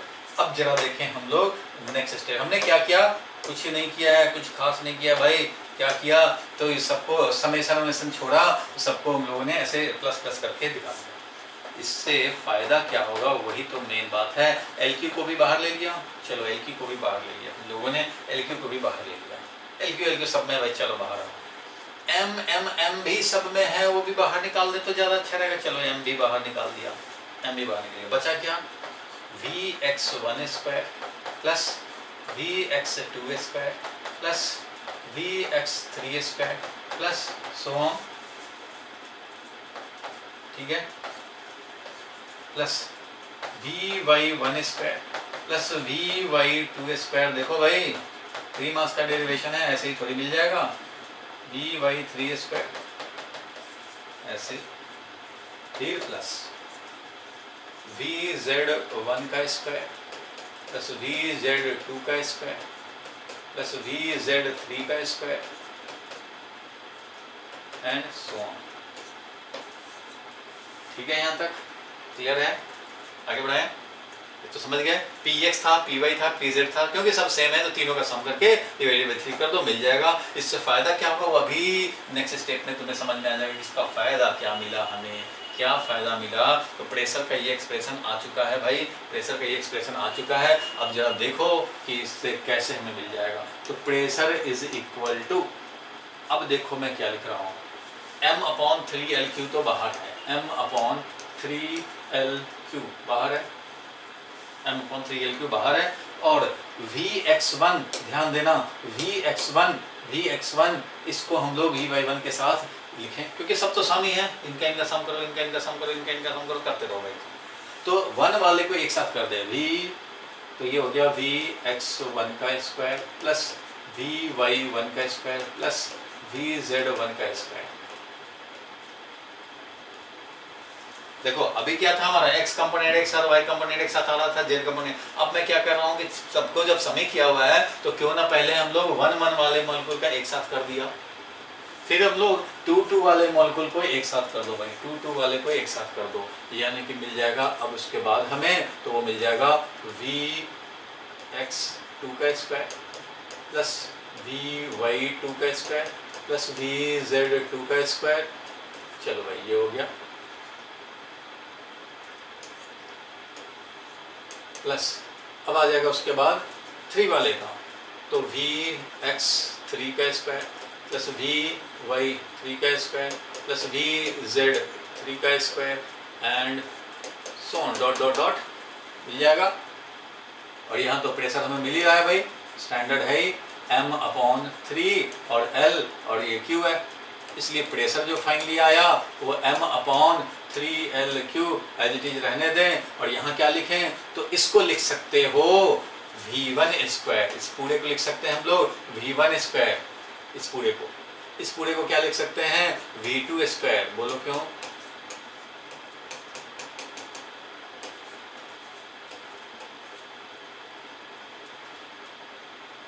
क्यों भाई, क्यों लिख सकते हैं ऐसा, जरा समझो क्यों लिख सकते हैं। क्योंकि ये देखो फर्स्ट वाले का जो वेलोसिटी हम लोगों ने लिया था, इस गैस मॉलिक्यूल का जो वेलोसिटी लिया था इस गैस मॉलिक्यूल का वेलोसिटी, वो वेलोसिटी क्या लिया था भाई, v1 वेलोसिटी था, वो था vx1 का स्क्वायर, ऐसे था। स्क्वायर क्या करना है, वेक्टर फॉर्म में अगर लिखते हैं तो vx1 i कैप लिखते हैं, vy1 j कैप लिखते हैं एंड vz1 k कैप लिखते हैं भाई। इसलिए v1 का स्क्वायर अगर हम मैग्नीट्यूड निकालें तो अंडर रूट लिखते हैं ना vx1 स्क्वायर प्लस तो v1 square will be vx1 का स्क्वायर प्लस vy1 का स्क्वायर प्लस vz1 का स्क्वायर, ऐसा लिखोगे भाई। क्योंकि v1 जो लिखोगे वैल्यू में v1 जो लिखोगे तो क्या लिखोगे, तो इसका कोफिशिएंट का स्क्वायर, इसका j का कोफिशिएंट का स्क्वायर, k का कोफिशिएंट का स्क्वायर मींस vx1 का स्क्वायर प्लस vy1 का स्क्वायर प्लस vz1 का स्क्वायर, ऐसा ही करते थे। तो इसलिए v1 स्क्वायर हो गया vx1 का स्क्वायर प्लस vy1 का प्लस vz1 का स्क्वायर इज v1 स्क्वायर। तो हमने इसको लिख दिया एक साथ v1 स्क्वायर, vx2 का स्क्वायर प्लस vy2 का स्क्वायर, भाई 2 वाले का v2 का ही तो तीनों कंपोनेंट है उनका स्क्वायर, i का कोफिशिएंट स्क्वायर, j का कोफिशिएंट स्क्वायर और k का कोफिशिएंट स्क्वायर। इसलिए ये वाला हो गया तुम्हारा v2 वाला और ये वाला हो गया v3 वाला। सिमिलरली चलता रहेगा। अगर n मॉलिक्यूल है तो n के आएंगे, first molecule, second molecule, third molecule का speed, speed square, speed square, speed square, speed square, ऐसे चल रहे हैं। क्लियर है यहाँ तक? क्लियर है यहाँ तक? चलो आगे बढ़ते हैं हम लोग। अब देखो इसमें क्या फायदा मिला वो मैं फायदा दिखा रहा हूँ तुम्हें। Pressure is equal to m upon, भाई डेरिवेशन बड़ा है, पहले ही बताया था डेरिवेशन थोड़ा सा लंबा है, लेकिन मैं आपको करके दिखा रहा हूँ। देखो अब मैं इसको लिख सकता हूँ, ठीक है भाई, v1 square plus v2 square plus v3 square plus v4 square plus ऐसे सो ऑन, n मॉलिक्यूल्स हैं तो n मॉलिक्यूल का स्क्वायर, ऐसा लिख सकते हैं हम लोग, ऐसा लिख सकते हैं भाई, यही तो है। इसको अगर मैं ये बोलूँ कि चलो भाई एक काम कर दो, ज़्यादा अच्छा तुम्हें लगेगा क्या भाई, तो इसको हम लोग ऐसा करते हैं कि इसको ऐसे अगर रूट लगाते हैं, क्या करें, रूट लगा दें। अगर मान लो इसको हम लोग रूट ऐसे लगा दें और स्क्वायर कर दें तो कोई परेशानी क्या? अरे रूट लगा करके जब स्क्वायर ही कर दे रहे हो तो फिर तो भाई रूट कैंसिल ही हो जाएगा। ऐसा करने से क्या कोई फ़ायदा मिल जाएगा? तो भाई कुछ फ़ायदा तो मिलेगा, देखेंगे हम लोग। फिलहाल तो ये हो गया इतना, तो रूट करके स्क्वायर कर सकते हैं हम लोग। चलो ठीक है भाई, प्रेशर इज इक्वल टू, अब जरा देखो ये इस तरह से मिल गया हमें, यहाँ तक ऐसे मिल गया, रूट लगा करके ऐसे कर सकते हैं हम लोग स्क्वायर। और इस रूट लगाने के पहले भी एक और काम कर सकते थे हम लोग, यहाँ पे रूट लगाने से पहले एक और काम कर दें, अगर हम लोग टोटल नंबर ऑफ मॉलिक्यूल से मल्टीप्लाई एंड डिवाइड कर दें, टोटल नंबर ऑफ मॉलिक्यूल से मल्टीप्लाई एंड डिवाइड कर दें तो कोई परेशानी नहीं। टोटल नंबर ऑफ मॉलिक्यूल से मल्टीप्लाई किया, टोटल नंबर ऑफ मॉलिक्यूल से डिवाइड किया, तो टोटल नंबर ऑफ मॉलिक्यूल यहाँ मल्टीप्लाइड रह गया और टोटल नंबर ऑफ मॉलिक्यूल जो डिवाइड हुआ है वो डिवाइड इधर ले आए, तो इधर ले आए तो यहाँ है, ये वाला है ना इधर है, तो ये डिवाइडेड भाई ये है। अब रूट लगा दिया, स्क्वायर कर दिया, कोई परेशानी नहीं है। रूट लगाने के पहले समझो, देखो यहाँ पे रूट लगाने के पहले, रूट लगाने के पहले ही अगर हम लोगों ने रूट लगाने के पहले ही n से मल्टीप्लाई और डिवाइड किया, देखो n से मल्टीप्लाइड वाला यहाँ आ गया और डिवाइड वाला यहाँ आया हुआ है। अब मैं कह रहा हूँ कि इसको रूट लगा दो और स्क्वायर कर दो, पूरे का रूट लगाया और पूरे का स्क्वायर किया, रूट लगाया और पूरे का स्क्वायर किया, मतलब ये तो ब्रैकेट इसका है, ठीक है, ये ब्रैकेट इसका है भाई, ध्यान से समझना, ये नहीं कि कंफ्यूज हो जाओ, गड़बड़ हो जाएगा नहीं तो। चलो रूट हटा रहा हूँ मैं, देखो रूट हटा रहा हूँ, पहले जो था पहले उस पर ध्यान दें, ये था हमारा। अब हम लोग रूट इसमें लगाना चाह रहे हैं, चलो नेक्स्ट स्टेप पे लगा देते हैं, m into N divided by 3l³ और ये हो गया v1 square plus v2 square plus v3 square plus v4 square and so on vn square divided by n, ये है। ये वाला जो इतना पोर्शन है इस पूरे में हम लोग रूट लगाएंगे, इस पूरे में क्या करेंगे, रूट लगाएंगे, इस पूरे में हम लोग l³, इस पूरे में हम लोग रूट लगाएंगे भाई। चलो पूरे में रूट लगा रहे हैं ऐसे ही, और इस पूरे का फिर स्क्वायर करेंगे। कोई परेशानी नहीं है, बिल्कुल नहीं है, कोई परेशानी नहीं है भाई। यहाँ तक क्लियर हो गया भाई। बड़ा डेरिवेशन है इसलिए देखना पड़ेगा, डेरिवेशन जिसको नहीं इंपॉर्टेंट लग रहा है तो वो स्किप करके आगे बढ़ सकता है। अगर डेरिवेशन किसी को इंपॉर्टेंट ना हो, डेरिवेशन पढ़ना ही नहीं चाहता हो तो कोई बात नहीं, फिर भी एक बार आपको जरूर देखना चाहिए। देखो ये हो गया 1/3 और ये है mass of one molecule multiplied by total number of molecule. Mass of one molecule multiplied by total number of molecule is mass of total gas. Mass of gas, भाई मास ऑफ गैस क्या होगा? Mass of gas ये तो होगा एक molecule का mass multiplied by crore molecule, तो crore molecule multiply कर दो भाई। Total number of molecule multiplied by mass of one molecule is total mass of the gas. और ये 3 और ये LQ क्या है? L स्क्वायर होता है एरिया, LQ क्या है? क्यूब का वॉल्यूम। LQ क्या है? क्यूब का वॉल्यूम। LQ क्या है यहाँ पे? ये 3 तो भाई है ही साइड में, लेकिन LQ क्या है? वॉल्यूम ऑफ द गैस, पूरे गैस का वॉल्यूम। और ये देखो under root square V1 square plus V2 square plus V3 square plus V4 square, ये सब क्या है भाई? तो ये सब स्क्वायर ऑफ स्पीड, और स्क्वायर ऑफ स्पीड का मीन, और रूट लगा हुआ तो रूट मीन स्क्वायर, यानी कि ये हो जाएगा VRMS। ये रूट के साथ ये जो पूरे ब्रैकेट में दिख रहा है वो क्या है भाई? RMS है speed, root mean square speed है ये, तो यहाँ पे लिख सकते हैं VRMS, root mean square speed, और इसका स्क्वायर है, इसका स्क्वायर है। तो ये क्या मिल गया? प्रेशर फाइनली, तो 1/3 प्रेशर फाइनली जो मिला हमें वो क्या मिला भाई? तो प्रेशर मिल गया है 1/3, 1/3 density, mass upon volume density of the gas into VRMS का स्क्वायर। ये मिल गया फाइनली हमें 1/3 रो VRMS स्क्वायर। आप चाहें तो ये डेरिवेशन जितना मैंने कराया 2 बोर्ड तो लगे, कम से कम पूरे 2 बोर्ड लग गए कम से कम। यहाँ तक क्लियर है? यहाँ तक क्लियर है भाई? बिल्कुल क्लियर होना चाहिए। चलो एक चीज अब मैं तुम्हें याद दिलाऊं, अब मैं तुम्हें ये याद दिलाना चाह रहा हूँ कि क्यों हम लोगों ने कोलिजन्स को नेग्लेक्ट किया। क्यों ये समझा कि एक मॉलिक्यूल कोलिजन किया उसके बाद वहां जाएगा फिर आके यहाँ कोलिजन करेगा, बीच में इसका कुछ नहीं होता। तो इसलिए किया कि अगर आप कोलिजन काउंट कर भी लो तो क्या हो जाएगा, कोई फर्क नहीं पड़ता। क्यों? चलो ये बेचारा यहाँ कोलिजन करके जा रहा था, रास्ते में जा रहा था, दाल पूरी खा रहा था, और यहाँ कोलिजन करके तब यहाँ आता, लेकिन रास्ते में आ गया कोलिजन आ गया। तो रास्ते में कोलिजन आ गया तो इसका वेलोसिटी यहाँ से ऐसे जाने के बदले ऐसे हो गया।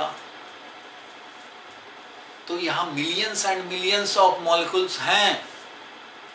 एक अगर ऐसे जाता हुआ ऐसे हो गया, अरे तो कोई दूसरा ऐसे जाता हुआ ऐसे भी तो हो गया होगा, तो कोई दूसरा ऐसे जाता हुआ ऐसे भी तो हो गया होगा। अगर ये ऐसे जाता हुआ ऐसे अपवर्ड चला गया तो कोई अपवर्ड जाता हुआ राइटवर्ड भी तो चला गया होगा, क्योंकि कोलिजन तो बहुत सारे हो रहे हैं, सबके एक दूसरे कोलिजन हो रहे हैं। कभी इस पर्टिकुलर मॉलिक्यूल का इधर से इधर हो गया तो दूसरे मॉलिक्यूल का इधर से इधर भी तो हो रहे हैं भाई। हजारों इधर वेलोसिटी मिल रहे हैं, हजारों इधर वाला वेलोसिटी डिस्टर्ब भी हो रहा है। कभी इधर जा रहे हैं लाखों मॉलिक्यूल, तो लाखों मॉलिक्यूल जाते हुए में कोलिजन होकर के डिस्टर्ब हो रहे हैं, तो दूसरे लाखों मॉलिक्यूल को डिस्टर्ब से इधर भी तो मिल रहे हैं वेलोसिटी। मींस कोलिजन होने से क्या होता है? कोलिजन होने से हमारा कुछ नहीं होगा, किसी पर्टिकुलर डायरेक्शन में मोशन नहीं ऑब्टेन हो रहा है भाई। मोशन एक मॉलिक्यूल का देखो तो मोशन गया, कोलिजन हो गया, बेचारा रुक गया, मान लो स्टॉप हो गया। अरे भाई तो कुछ स्टॉप हुए मॉलिक्यूल जो थे उनको किसी ने मार दिया तो वो चलने भी तो लग गए, यानी कि तुम स्टॉप हुए दूसरे चल पड़े।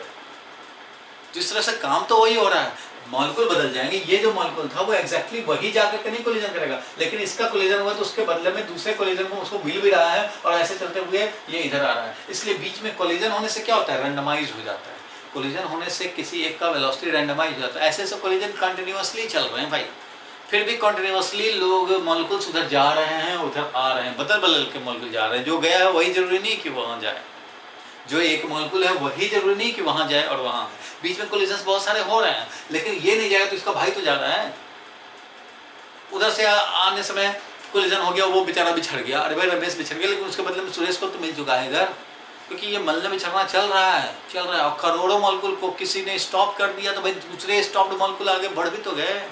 इसलिए कोलिजन से अगर ये जाता हुआ को डाउनवर्ड वेलोसिटी मिल गया, अरे तो कोई डाउनवर्ड आने वाले को कोई मार दिया होगा तो वो इधर भी तो जा रहा होगा, इधर से मार दिया इधर जा रहा है, इधर से जा रहा है इधर जा रहा है। मीन्स कभी ऐसा नहीं हुआ कि किसी पर्टिकुलर मोमेंट पे स्पेस पे कम कोलिजन होने लग जाए और इधर वाले पे ज्यादा कोलिजन होने लग जाए, ऐसा थोड़ी होता है। कंटिन्यूअसली हर फेस पे ऑलमोस्ट वैसा ही कोलिजन हो रहे हैं।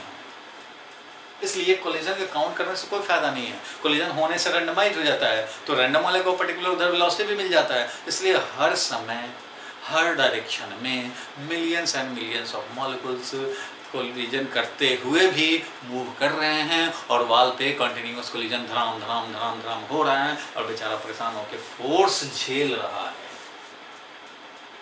क्लियर है यहाँ तक? ये तो आप नोट कर चुके होंगे, नहीं किए हैं तो आप कर लेंगे पॉज लगा करके। और हम लोग आगे देखें बुक में क्या लिखा रहता है। तो कंसीडर ए मॉलिक्यूल, बुक में क्या लिखा होता है उसके जरा देखा जाए। वेरी वेरी इंपॉर्टेंट डेरिवेशन आपने अभी देखा और इसको हम लोग और अच्छे से हजम कर लें, बुक इस लैंग्वेज भी थोड़ा सा पढ़ ले तो और माइंड में सेट हो जाए। अभी तो मैंने बता दिया अपने वर्ड्स में कैसे कैसे किया हमने। देखो इसी पर्टिकुलर मॉलिक्यूल को हम लोगों ने कंसीडर किया, ठीक है, एक मॉलिक्यूल को कंसीडर किया। Consider m mass of a gas molecule enclosed in a cubical vessel, each of side L or having a volume of L cube. L cube volume है. Let m be the mass of each molecule and capital M is the total number of gas molecules present in the volume. Clear है? Total मास कितना हो जाएगा gas का भाई? तो एक molecule का mass multiplied by total number of gas molecules. ठीक है, मिल गया।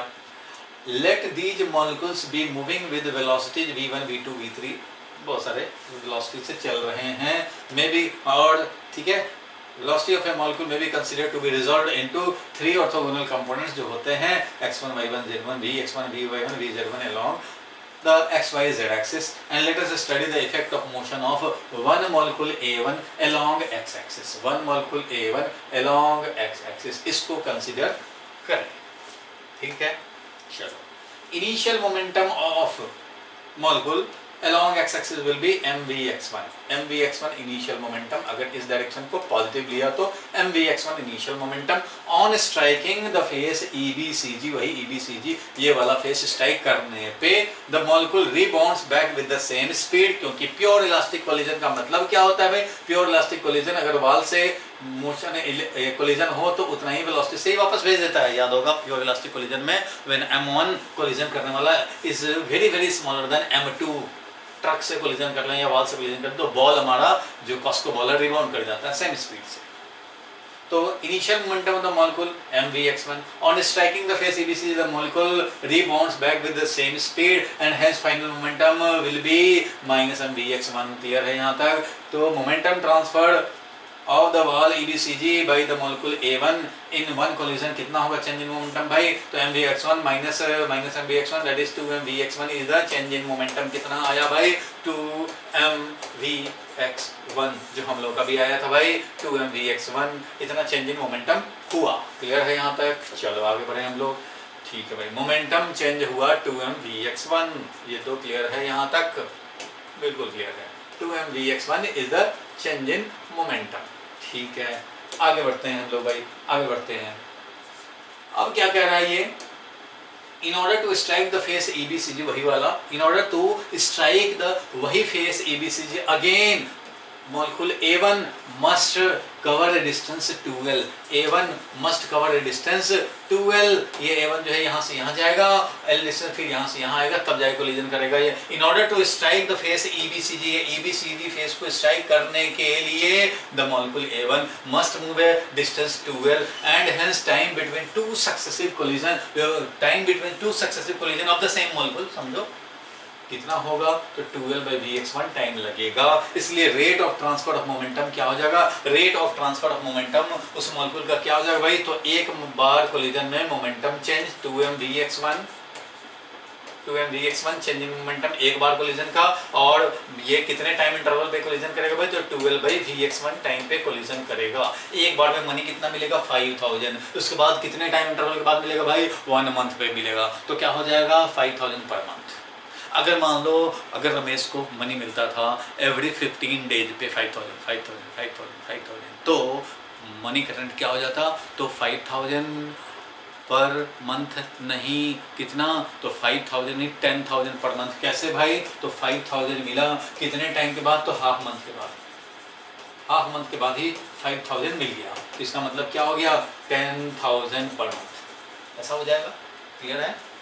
इसलिए जितना अमाउंट हो रहा है और ये इंटरवल है कि कंसेक्यूटिव टाइम्स मींस एक मिला उसके जस्ट बाद वाला कब मिलेगा, वो टाइम इंटरवल से डिवाइड करेंगे तो रेट ऑफ ट्रांसफर मिलेगा।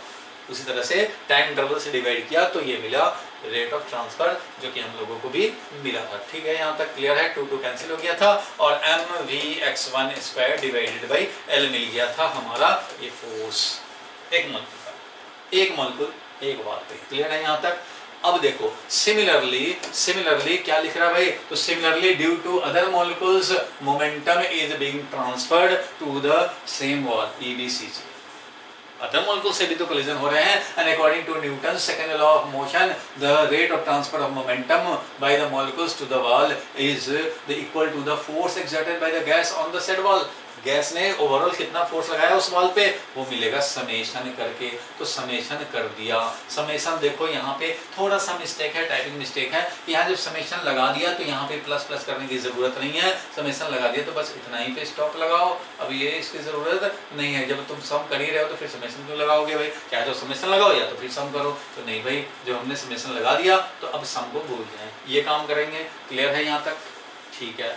And consequently the pressure exerted by the gas molecules on the said wall, gas molecule ने अब कितने प्रेशर लगाया भाई, तो pressure is equal to force divided by area, force divided by area, area कितना है L square, यही हम लोगों ने भी किया था भाई। तो m divided by L Q हो गया, m डिवाइडेड बाई, क्योंकि m बाई L था, m divided by L Q हो गया। अब देखो समेशन यहाँ पे गायब है क्योंकि सम कर ही रहे हो। सम जब कर ही रहे हो, जब यहाँ प्लस यूज कर ही रहे हो तो फिर समेशन मत लिखो। समेशन लिखोगे तो प्लस नहीं यूज करो। तो दोनों में से कोई एक ही काम करेंगे। कोई जरूरी नहीं समेशन लाओ, समेशन मत लाओ भाई, ऐसे ही छोड़ दो, ऐसे ही छोड़ दो। m बाई एल v(x1) का square, m by L v(x2) का स्क्वायर, इसी तरह से चल सकते हैं। तो वही हो गया, फोर्स डिवाइडेड बाई एरिया करेंगे हम लोग तो मिल गया m बाई एल क्यू और v(x1) square plus v(x2) square v(x3) square, ये मिल गया हमें। क्या समेशन लिखना चाहो लिखो, मत लिखो, एक ही बात है। समेशन जब जरूरत पड़े छोटा में लिखने का समेशन लगा दो, नहीं जरूरत पड़े तो सम लिख दो, हो गया ये काम। अब देखो similarly we can have P Y, similarly we can have P Y, तो पी वाई भी उसी तरह से हम लोगों ने लिख दिया। पी वाई भी वैसे ही m बाई एल क्यू और v/1 v/2, जैसे vx1 vx2 वैसे v/1 v/2। Similarly P Z, तो ये भी m बाई एल क्यू और vz1 square vz2 square and so on. px भी मिला, py भी मिला और pz भी मिला। ठीक है, बहुत बढ़िया, मस्त। तो as the gas is in thermal equilibrium, क्योंकि ये थर्मल इक्विलिब्रियम में है ये gas, its pressure P is same in all direction. All direction pressure क्या है, सेम ही है। हेंस वी कैन राइट, हम लोग क्या लिख सकते हैं भाई, P equal to Px equal to Py equal to Pz, P equal to Px equal to Py equal to Pz। हम लोग करेंगे क्या, सम करके डिवाइडेड बाई 3 करेंगे, क्योंकि सम करने से क्या होगा, x कंपोनेंट का भाई y कंपोनेंट में मिलेगा, z कंपोनेंट में मिलेगा, तो vx1 square vy1 square vz1 square दोनों मिल करके क्या हो जाएगा, v1 स्क्वायर हो जाएगा। इसलिए सम करने से ही तो होगा, अदरवाइज ये कंपोनेंट का सम करके क्या फायदा मिलेगा। अगर इसका सम इसके साथ हो जाए, इसका सम इसके साथ हो जाए, तो vx1 square vy1 square vz1 square को लिख देंगे v1 स्क्वायर, लिख देंगे कि नहीं, बिल्कुल लिख देंगे। तुम्हें पता ही है, अभी बताया था कि v1 जो वेक्टर था हमारा वो v1 x square I cap, v1 y j cap and v1 z k cap ऐसे था। इसलिए v1 का वैल्यू अगर लिखे हम लोग तो अंडर रूट v1 x का स्क्वायर, v1 y का स्क्वायर, v1 z का स्क्वायर ऐसे करते थे। इसलिए v1 square is equal to v1 x square plus v1 y square plus v1 z square ऐसा हो जाएगा। क्लियर है बात? तो इससे फायदा तभी मिलेगा ना जब वन वाले का एक साथ हो, तो वन वाले का ये पकड़ेंगे, ये पकड़ेंगे, ये पकड़ेंगे, तीनों को सम करेंगे तब। तो उसके लिए क्या करने पड़ेंगे, px py pz तीनों को सम करने पड़ेंगे। इसलिए हम लोगों ने क्या किया, p तो हमारा px py pz है, तो इसलिए तीनों को सम करो, डिवाइडेड बाई 3 करो, काम बन जाएगा, जनरलाइज हो जाएंगे। एक स्टैंडर्ड फॉर्मूला मिल जाएगा तुम्हें, आरएमएस स्पीड स्टैंडर्ड स्पीड है, उसके टर्म में मिल जाएगा। चलो भाई, तो तीनों को सम करके हमने डिवाइड कर दिया 3 से। अब 3 से डिवाइड करने पे क्या हुआ भाई, तो 3 से डिवाइड करने पे हमें फायदा मिल गया। क्या फायदा मिल गया, देखो देखो क्या फायदा मिल गया। तो सम किए हम लोगों ने और अब वैल्यू रख दे, समेशन के साथ रखने की जरूरत नहीं है। तो ये 1 1 प्लस प्लस वाला दिखाना ही है हमें। तो हम लोगों ने क्या किया कि 1/3 m by L Q, 1/3 m by L Q सब में आ रहा था, m बाई एल क्यू लिख दिया यहाँ पे। और vx1 स्क्वायर, देखो प्रेशर क्या आया था, प्रेशर जो आया था px वो क्या आया था, m बाई एल क्यू और vx1 का स्क्वायर प्लस vy1 का स्क्वायर, इस तरह से था। vx1 का स्क्वायर प्लस vx2 का स्क्वायर ऐसे था, vx3 का स्क्वायर ऐसे था भाई, ऐसे चल रहा था डॉट डॉट। तो हम लोगों ने ये लिखा Vx1 का स्क्वायर, Vx2 का स्क्वायर, Vx3 का स्क्वायर, ऐसे ही चलेगा इसका m/l³ 1/3, तो भाई यहाँ से आया है। फिर उसी तरह से अब y वाले का लिखेंगे, py जब ऐड करोगे तो ये वाला आएगा, pz जब ऐड करोगे तो ये वाला आएगा, px वाले का ऐड किया था तो ये आया। अब हम लोगों ने क्या किया, 1 वाले को एक साथ कर दिया, देखो 1 वाले को एक साथ कर दिया हुआ है, 2 वाले को एक साथ कर दिया एंड सो ऑन। अभी Vx1 square plus Vy1 square plus Vz1 square को V1 स्क्वायर लिख दिया इस पूरे को, और इस पूरे को लिख दिया ये वाला। सिमिलरली अदर मॉलिक्यूल के चलते रहेंगे, इस तरह से हमें मिल जाएगा। क्लियर है यहाँ तक? सो प्रेशर फाइनली क्या मिला हमें, प्रेशर मिल गया। अब हमें कितना भाई, तो स्मॉल m इंटू n, देखो n से मल्टीप्लाई डिवाइड कर दिया गया। m/3 था, m/3 और l³ को लिख दिया v, l³ को क्या लिख दिया v होल, तो m/3v n से मल्टीप्लाई और डिवाइड किया, देख रहे हो ये n से मल्टीप्लाई एंड डिवाइड किया। उससे फायदा क्या हुआ भाई, तो इधर v1 स्क्वायर v2 स्क्वायर हुआ था, डिवाइड बाय n कर देंगे तो ये मीन स्क्वायर स्पीड मिलेगा। क्या मिलेगा, ये मीन स्क्वायर स्पीड। जो पहले वाले क्लासेस वीडियो देखे हैं वो समझ पाएंगे कि ये मीन स्क्वायर स्पीड बोलते हैं, इतने को बोलते हैं मीन स्क्वायर स्पीड, ये बोलते हैं मीन स्क्वायर स्पीड। इसमें रूट लगाओगे तो रूट मीन स्क्वायर स्पीड हो जाएगा। तो ये अभी मीन स्क्वायर स्पीड है, ये क्या है, मीन स्क्वायर स्पीड है, ठीक है। और इसी को हम लोगों ने लिख दिया मास डिवाइडेड बाई वॉल्यूम 3, और ये है मीन स्क्वायर स्पीड, यानी कि c को हम लोग बोलेंगे आरएमएस स्पीड। रूट लगा दें तो स्क्वायर कर सकते हो, रूट लगा दें तो स्क्वायर कर सकते हैं। तो यहाँ पे हमारा मिल गया, ये समझो कि रूट लगाया और स्क्वायर किया, रूट के साथ को बोलते हैं आरएमएस स्पीड और उसके स्क्वायर किया हुआ है। Here c is square root of this, square root of this, ठीक है। स्क्वायर रूट मतलब mean square value of the molecular speed, means RMS speed का एक्सप्रेशन मिल गया हमें। तो यहाँ से हम लिख सकते हैं pressure is equal to 1/3 density into V RMS square. Clear है, वी आरएमएस स्क्वायर, जो कि आगे आ गया, ये आ गया ऐसे, ठीक है। ये है, तो इसको हम लोग root mean square speed, square root of this, सी क्या है, स्क्वायर रूट ऑफ दिस मतलब ये under root v1 square plus v2 square and so on divided by n, यही हुआ meaning. Square root of this, तो यही तो है square root of this, vn square divided by n। यहाँ ये जो n है कैपिटल N समझो, total number of gas molecules, root mean square value of the molecular speed. Capital M क्या हो रहा है, तो capital M total mass of the gas है, total mass of the gas, एक मॉलिक्यूल का mass multiplied by total number of molecule, एक molecule का mass multiplied by total number of molecules, total mass of the gas, बिल्कुल ठीक बात है। m/v is density of the gas, hence we may also write 1/3 rho और v RMS square, v RMS को v बार ऐसे भी लिख देते हैं लोग, और ये c के फॉर्म में भी लिखते हैं। बात एक ही है, क्यों इतना किया जाए, हम लोग सीधा लिखा जाएगा क्या भाई, तो 1/3 रो और v आरएमएस लिखने में कितना टाइम लगता है, क्यों इसको c बनाए, यही बनाए, और ये हो गया प्रेशर का expression, density of the gas. Clear है यहाँ तक, क्लियर हो गया यहाँ तक पॉइंट। चलो भाई आगे बढ़ते हैं हम लोग, नेक्स्ट पे चलते हैं। अब ideal gas equation from kinetic theory and different type of gas law, ये हम लोगों ने पहले भी देखा है, फिर भी अभी दिखाते हैं। यहाँ पे पहले देखा तो है, पहले मैंने दिखाया था क्योंकि इसका यूटिलिटी थोड़ा था इसलिए मैंने दिखा दिया था। चलो अब यहाँ पे देख लेते हैं हम लोग, यहाँ पे कैसे देखेंगे। तो अभी देखा हम लोगों ने कि pressure on the basis of kinetic theory of gas, kinetic theory of gas का मतलब है पोस्टुलेट और एजम्पशंस जो हम लोगों ने लिए, वो एजम्पशंस का भी तो यूज किया। अभी हम लोगों ने क्या क्या यूज किया भाई, तो इक्विलिब्रियम में जब भी होगा तो भाई प्रेशर हमारा एवरी डायरेक्शन में सेम इफेक्ट रखेगा, एवरी डायरेक्शन में क्या रखेगा, सेम स्पीड है। Px is equal to Py is equal to Pz is equal to P होगा। एक नंबर ये यूज किया एजम्पशन में। एक और एजम्पशन में क्या यूज किया भाई, तो जो भी होगा वो कैसा कोलिजन होगा, जो भी कोलिजन होगा वो कैसा होगा, प्योर इलास्टिक कोलिजन में होगा, प्योर इलास्टिक कोलिजन होगा, इसलिए जितने स्पीड से कोलाइड करेगा उतने स्पीड से वापस आएगा। और क्या यूज किया, फंडामेंटल लॉ ऑफ मैकेनिक्स हमने यूज किया, delta P by delta T। और टाइम ऑफ कोलिजन हम लोग क्या लेते हैं भाई, तो जीरो लेते हैं। तो वाल के साथ जो टाइम ऑफ कोलिजन है वो जीरो लिया हमने, क्लियर है, ये हमने यूज किया, बिल्कुल यूज कर लिया। तो ये सब मॉलिक्यूल का साइज क्या लिया हम लोगों ने, तो जीरो लिया। मॉलिक्यूल का अपना साइज क्या लिया, कुछ भी नहीं, जीरो है भाई। गैस का वॉल्यूम क्या लिया, टोटल गैस का वॉल्यूम क्या लिया, तो वो कंटेनर का वॉल्यूम ही लिया LQ ही हमारा वॉल्यूम हो गया, क्योंकि गैस को फ्रीली वो मूव कर सकता है पूरे में। तो इस तरह से ये सब एजम्पशन सपोज करते हुए ही तो हमें प्रेशर आया है कितना 1/3 रो और V RMS स्क्वायर, ये मिला है हमें प्रेशर, हमें यही तो मिला है 1/3 और rho V RMS root mean square speed का स्क्वायर, ये हमें मिला है प्रेशर फाइनली। और इसी को आगे बढ़ाएंगे हम लोग तो हम लोग कुछ और रिजल्ट पाएंगे, आइडियल गैस इक्वेशन पाएंगे। कैसे भाई, तो यही 1/3 और रो को क्या लिखा भाई, तो मास को लिख सकते हैं number of mole multiplied by molar mass divided by क्या लिखेंगे, वॉल्यूम। ये हो गया मास डिवाइडेड बाई वॉल्यूम। देखो मास ऑफ द मॉलिक्यूल को दो तरह से लिख सकते हो, एक मॉलिक्यूल का mass multiplied by total number of molecule, या फिर लिख सकते हो number of mole multiplied by molecular weight means molar mass.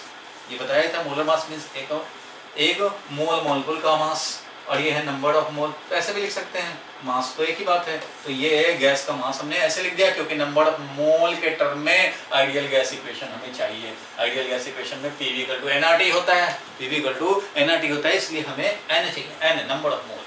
तो ये लिख दिया हमने डेंसिटी V RMS, तो V RMS लिखेंगे √3RT divided by molecular weight, यही वाला मोलिकुलर वेट, और इसका करेंगे स्क्वायर। इसका क्या किया हमने, कर दिया उसका स्क्वायर। तो इससे हमें मिल गया क्या भाई, तो प्रेशर = 1/3 और यहाँ से मिल गया हमें number of mole molecular weight divided by volume 3RT। जब हम लोग स्क्वायर किए divided by molecular weight, cancel क्या हो गया भाई, तो कैंसिल हो गया कुछ क्या कैंसिल हो गया भाई, तो मोलिकुलर वेट कैंसिल हो गया, 3 से 3 कैंसिल हो गया, और बच गया क्या, तो यहाँ से PV = nRT, ये हो गया PV = nRT। PV = nRT is the ideal gas equation on the basis of the kinetic theory of gas। Kinetic theory of gas के एसम्पशंस को फॉलो करते हुए, फंडामेंटल लॉ ऑफ मैकेनिक्स का यूज करते हुए हम लोगों ने देखा कि जब भी किसी कंटेनर में होगा भाई मॉलिक्यूल, तो ये कंटिन्यूअस कोलिजन वॉल के साथ करते रहेंगे, और जिसके चलते वॉल पे हमें मोमेंटम ट्रांसफर यूनिफॉर्म रेट से मिलता रहेगा, और इससे फोर्स लगता रहेगा, और वो फोर्स डिवाइडेड बाय एरिया उस कंटेनर के वॉल पे प्रेशर होगा, और वही हमारे पूरे गैस का प्रेशर समझा जाएगा। वो गैस का प्रेशर से हम लोगों ने निकाला एक्सप्रेशन, और उससे आया PV = nRT। क्या आया, PV = nRT आया, ठीक है। और अब इसके बाद क्वेश्चन में और क्या भाई, तो आइडियल गैस इक्वेशन तो हम लोग ले आए, यही तो है आइडियल गैस इक्वेशन, यही आइडियल गैस इक्वेशन बोले या परफेक्ट गैस इक्वेशन बोले, जो कि आइडियल गैस फॉलो करते हैं, ठीक है। चलो भाई, तो ये ऑब्टेन कर लिया। अब different gas laws from the ideal gas, ये ऑब्टेन करना चाहते हो तो भाई ठीक है, डिफरेंट गैस लॉज फॉलो करो। तो PV = nRT से अगर हम लोग बात करें तो PV = nRT से if P is constant means isobaric process अगर हो, if P is constant, volume is directly proportional to temperature, so V1/T1 will be equal to V2/T2 होगा भाई, बिल्कुल होगा। आइसोबारिक प्रोसेस ये समझा जाएगा, कौन सा प्रोसेस समझा जाएगा भाई, तो आइसोबारिक प्रोसेस समझा जाएगा ये, इसके लिए तो हम ये बोलेंगे। और अगर हमारा वॉल्यूम कांस्टेंट हो जाए, if volume is constant, that is कैसा प्रोसेस है भाई, तो आइसोकोरिक प्रोसेस है। कैसा प्रोसेस है ये, तो ये है आइसोकोरिक प्रोसेस। आइसोकोरिक प्रोसेस में याद होगा डेल्टा V वॉल्यूम ही 0 है, वॉल्यूम में चेंज ही नहीं होगा, इसलिए वर्क डन भी क्या होगा, 0 होगा। तो वॉल्यूम जब कांस्टेंट होगा तो उस कंडीशन में क्या बोलेंगे, तो वॉल्यूम जब कांस्टेंट है तो प्रेशर, वॉल्यूम जब कांस्टेंट है तो pressure is directly proportional to temperature, तो इस कंडीशन में लिखेंगे तो P1/T1 = P2/T2 डायरेक्टली प्रोपोर्शनल है, तो ऐसा लिख सकते हैं P2/T2। क्लियर है यहाँ तक, चलो बहुत बढ़िया। अब यहाँ पे देखें हम लोग भाई, तो इफ टेम्परेचर इज कांस्टेंट, अगर हमारा टेम्परेचर कांस्टेंट हो जाए, अगर हमारा क्या हो जाए, टेम्परेचर कांस्टेंट हो जाए, तो उस कंडीशन में P × V will be constant, P × V will be constant, that is P1/V1 will be equal to P2/V2, P1/V1 will be equal to P2/V2। बिल्कुल हो जाएगा भाई, ऐसे कंडीशन में P1/V1 = P2/V2 हो जाएगा। और अगर हमारा ये तीन चीज if P, V and T ठीक है। If P V and T are same for two gases, अगर दो गैसेस के लिए दो गैस हमने ले लिया, मान लो ऑक्सीजन भी ले लिया और हमने हाइड्रोजन गैस भी ले लिया, दोनों ले लिया और दोनों सेम प्रेशर पे ले लिया, प्रेशर यहाँ P तो यहाँ भी प्रेशर P, वॉल्यूम V तो यहाँ भी वॉल्यूम V, टेम्परेचर T तो यहाँ भी टेम्परेचर T। तो उस कंडीशन में अगर सेम PV एंड T है तो यहाँ से देखो PV upon T will be PV upon T R is equal to N। R तो भाई फिक्स ही रहता है। जब दो गैस के लिए हम लोग लिखेंगे ऑक्सीजन गैस के लिए same pressure same volume same temperature तो नंबर ऑफ मोल आएगा, तो वैसे ही वही प्रेशर वही वॉल्यूम वही टेम्परेचर लिखेंगे तो नंबर ऑफ मोल ऑक्सीजन का वही आएगा और number of mole for hydrogen भी वही आएगा। It means N1 will be equal to N2, means all gas will contain same number of moles, that is same number of mole रखें या same number of molecules रखें, all gas will have same number of molecules if they are maintained at same pressure, same volume and same temperature। इसको क्या बोलते हैं? इसको बोलते हैं हम लोग एवोगाड्रोस लॉ। क्या बोलते हैं इसको? Avogadro's law. तो Charles law, Boyle's law, Gay Lussac's law, Avogadro's law, ये सब तो इसमें कंटेन है। सब ये PV इक्वल टू nRT के प्रोडक्ट हैं, समझो सब यहीं से निकल रहे हैं। तो PV इक्वल टू nRT का इंपॉर्टेंस समझ में आ रहा है। कहाँ से आया PV इक्वल टू nRT में? तो फिजिक्स में fundamental law of mechanics and assumption और postulates of kinetic theory of gas use करके हम लोगों ने प्रेशर ऑब्टेन किया और प्रेशर से kinetic theory of gas use करते हुए और मैकेनिक्स यूज करते हुए प्रेशर से हम लोगों ने आइडियल गैस इक्वेशन ऑब्टेन किया और इस आइडियल गैस इक्वेशन का ही यूज करके हम लोग डिफरेंट गैस लॉज ऑब्टेन कर सकते हैं। चाहे चार्ल्स लॉ हो, बॉयल्स लॉ, जो केमिस्ट्री में आप पढ़े हैं। केमिस्ट्री में एक्सपेरिमेंटल हम लोगों ने ऑब्टेन किया हुआ है, एक्सपेरिमेंटल डेरिवेशन है, समझो। यहाँ हम लोगों का थ्योरेटिकल बेसिक कॉन्सेप्ट पे डेरिवेशन है, फंडामेंटल लॉ से डेरिवेशन है। ये समझ में आ गया? क्लियर है यहाँ तक? तो आज जो हम लोगों ने देख लिया कि प्रेशर ऑफ गैस कैसे हम लोगों ने ऑब्टेन किया, डेराइव किया, और प्रेशर हम लोगों ने जब ऑब्टेन कर लिया on the basis of kinetic theory of gas assumptions, तो ये इसीलिए तो आइडियल गैस इक्वेशन बोलते हैं, क्योंकि ओनली आइडियल गैस ही इनको फॉलो करेंगे। क्योंकि ये आया ही किसके लिए है? ये आया किसके लिए है? आइडियल गैस के लिए। यानी जो उन असम्पशंस को फॉलो कर रहा है उसको, उन कॉन्सेप्ट्स को यूज करते हुए तो ये लाए हैं, इसलिए वो ये वही गैस फॉलो करेंगे जो आइडियल गैस के असम्पशंस को मानता है। It means ideal gas. तो आइडियल गैस इक्वेशन इसलिए इसको बोलते हैं equation of state for ideal gas. और इससे हम लोग वेरियस गैस लॉज ऑब्टेन कर सकते हैं। ठीक है यहाँ तक?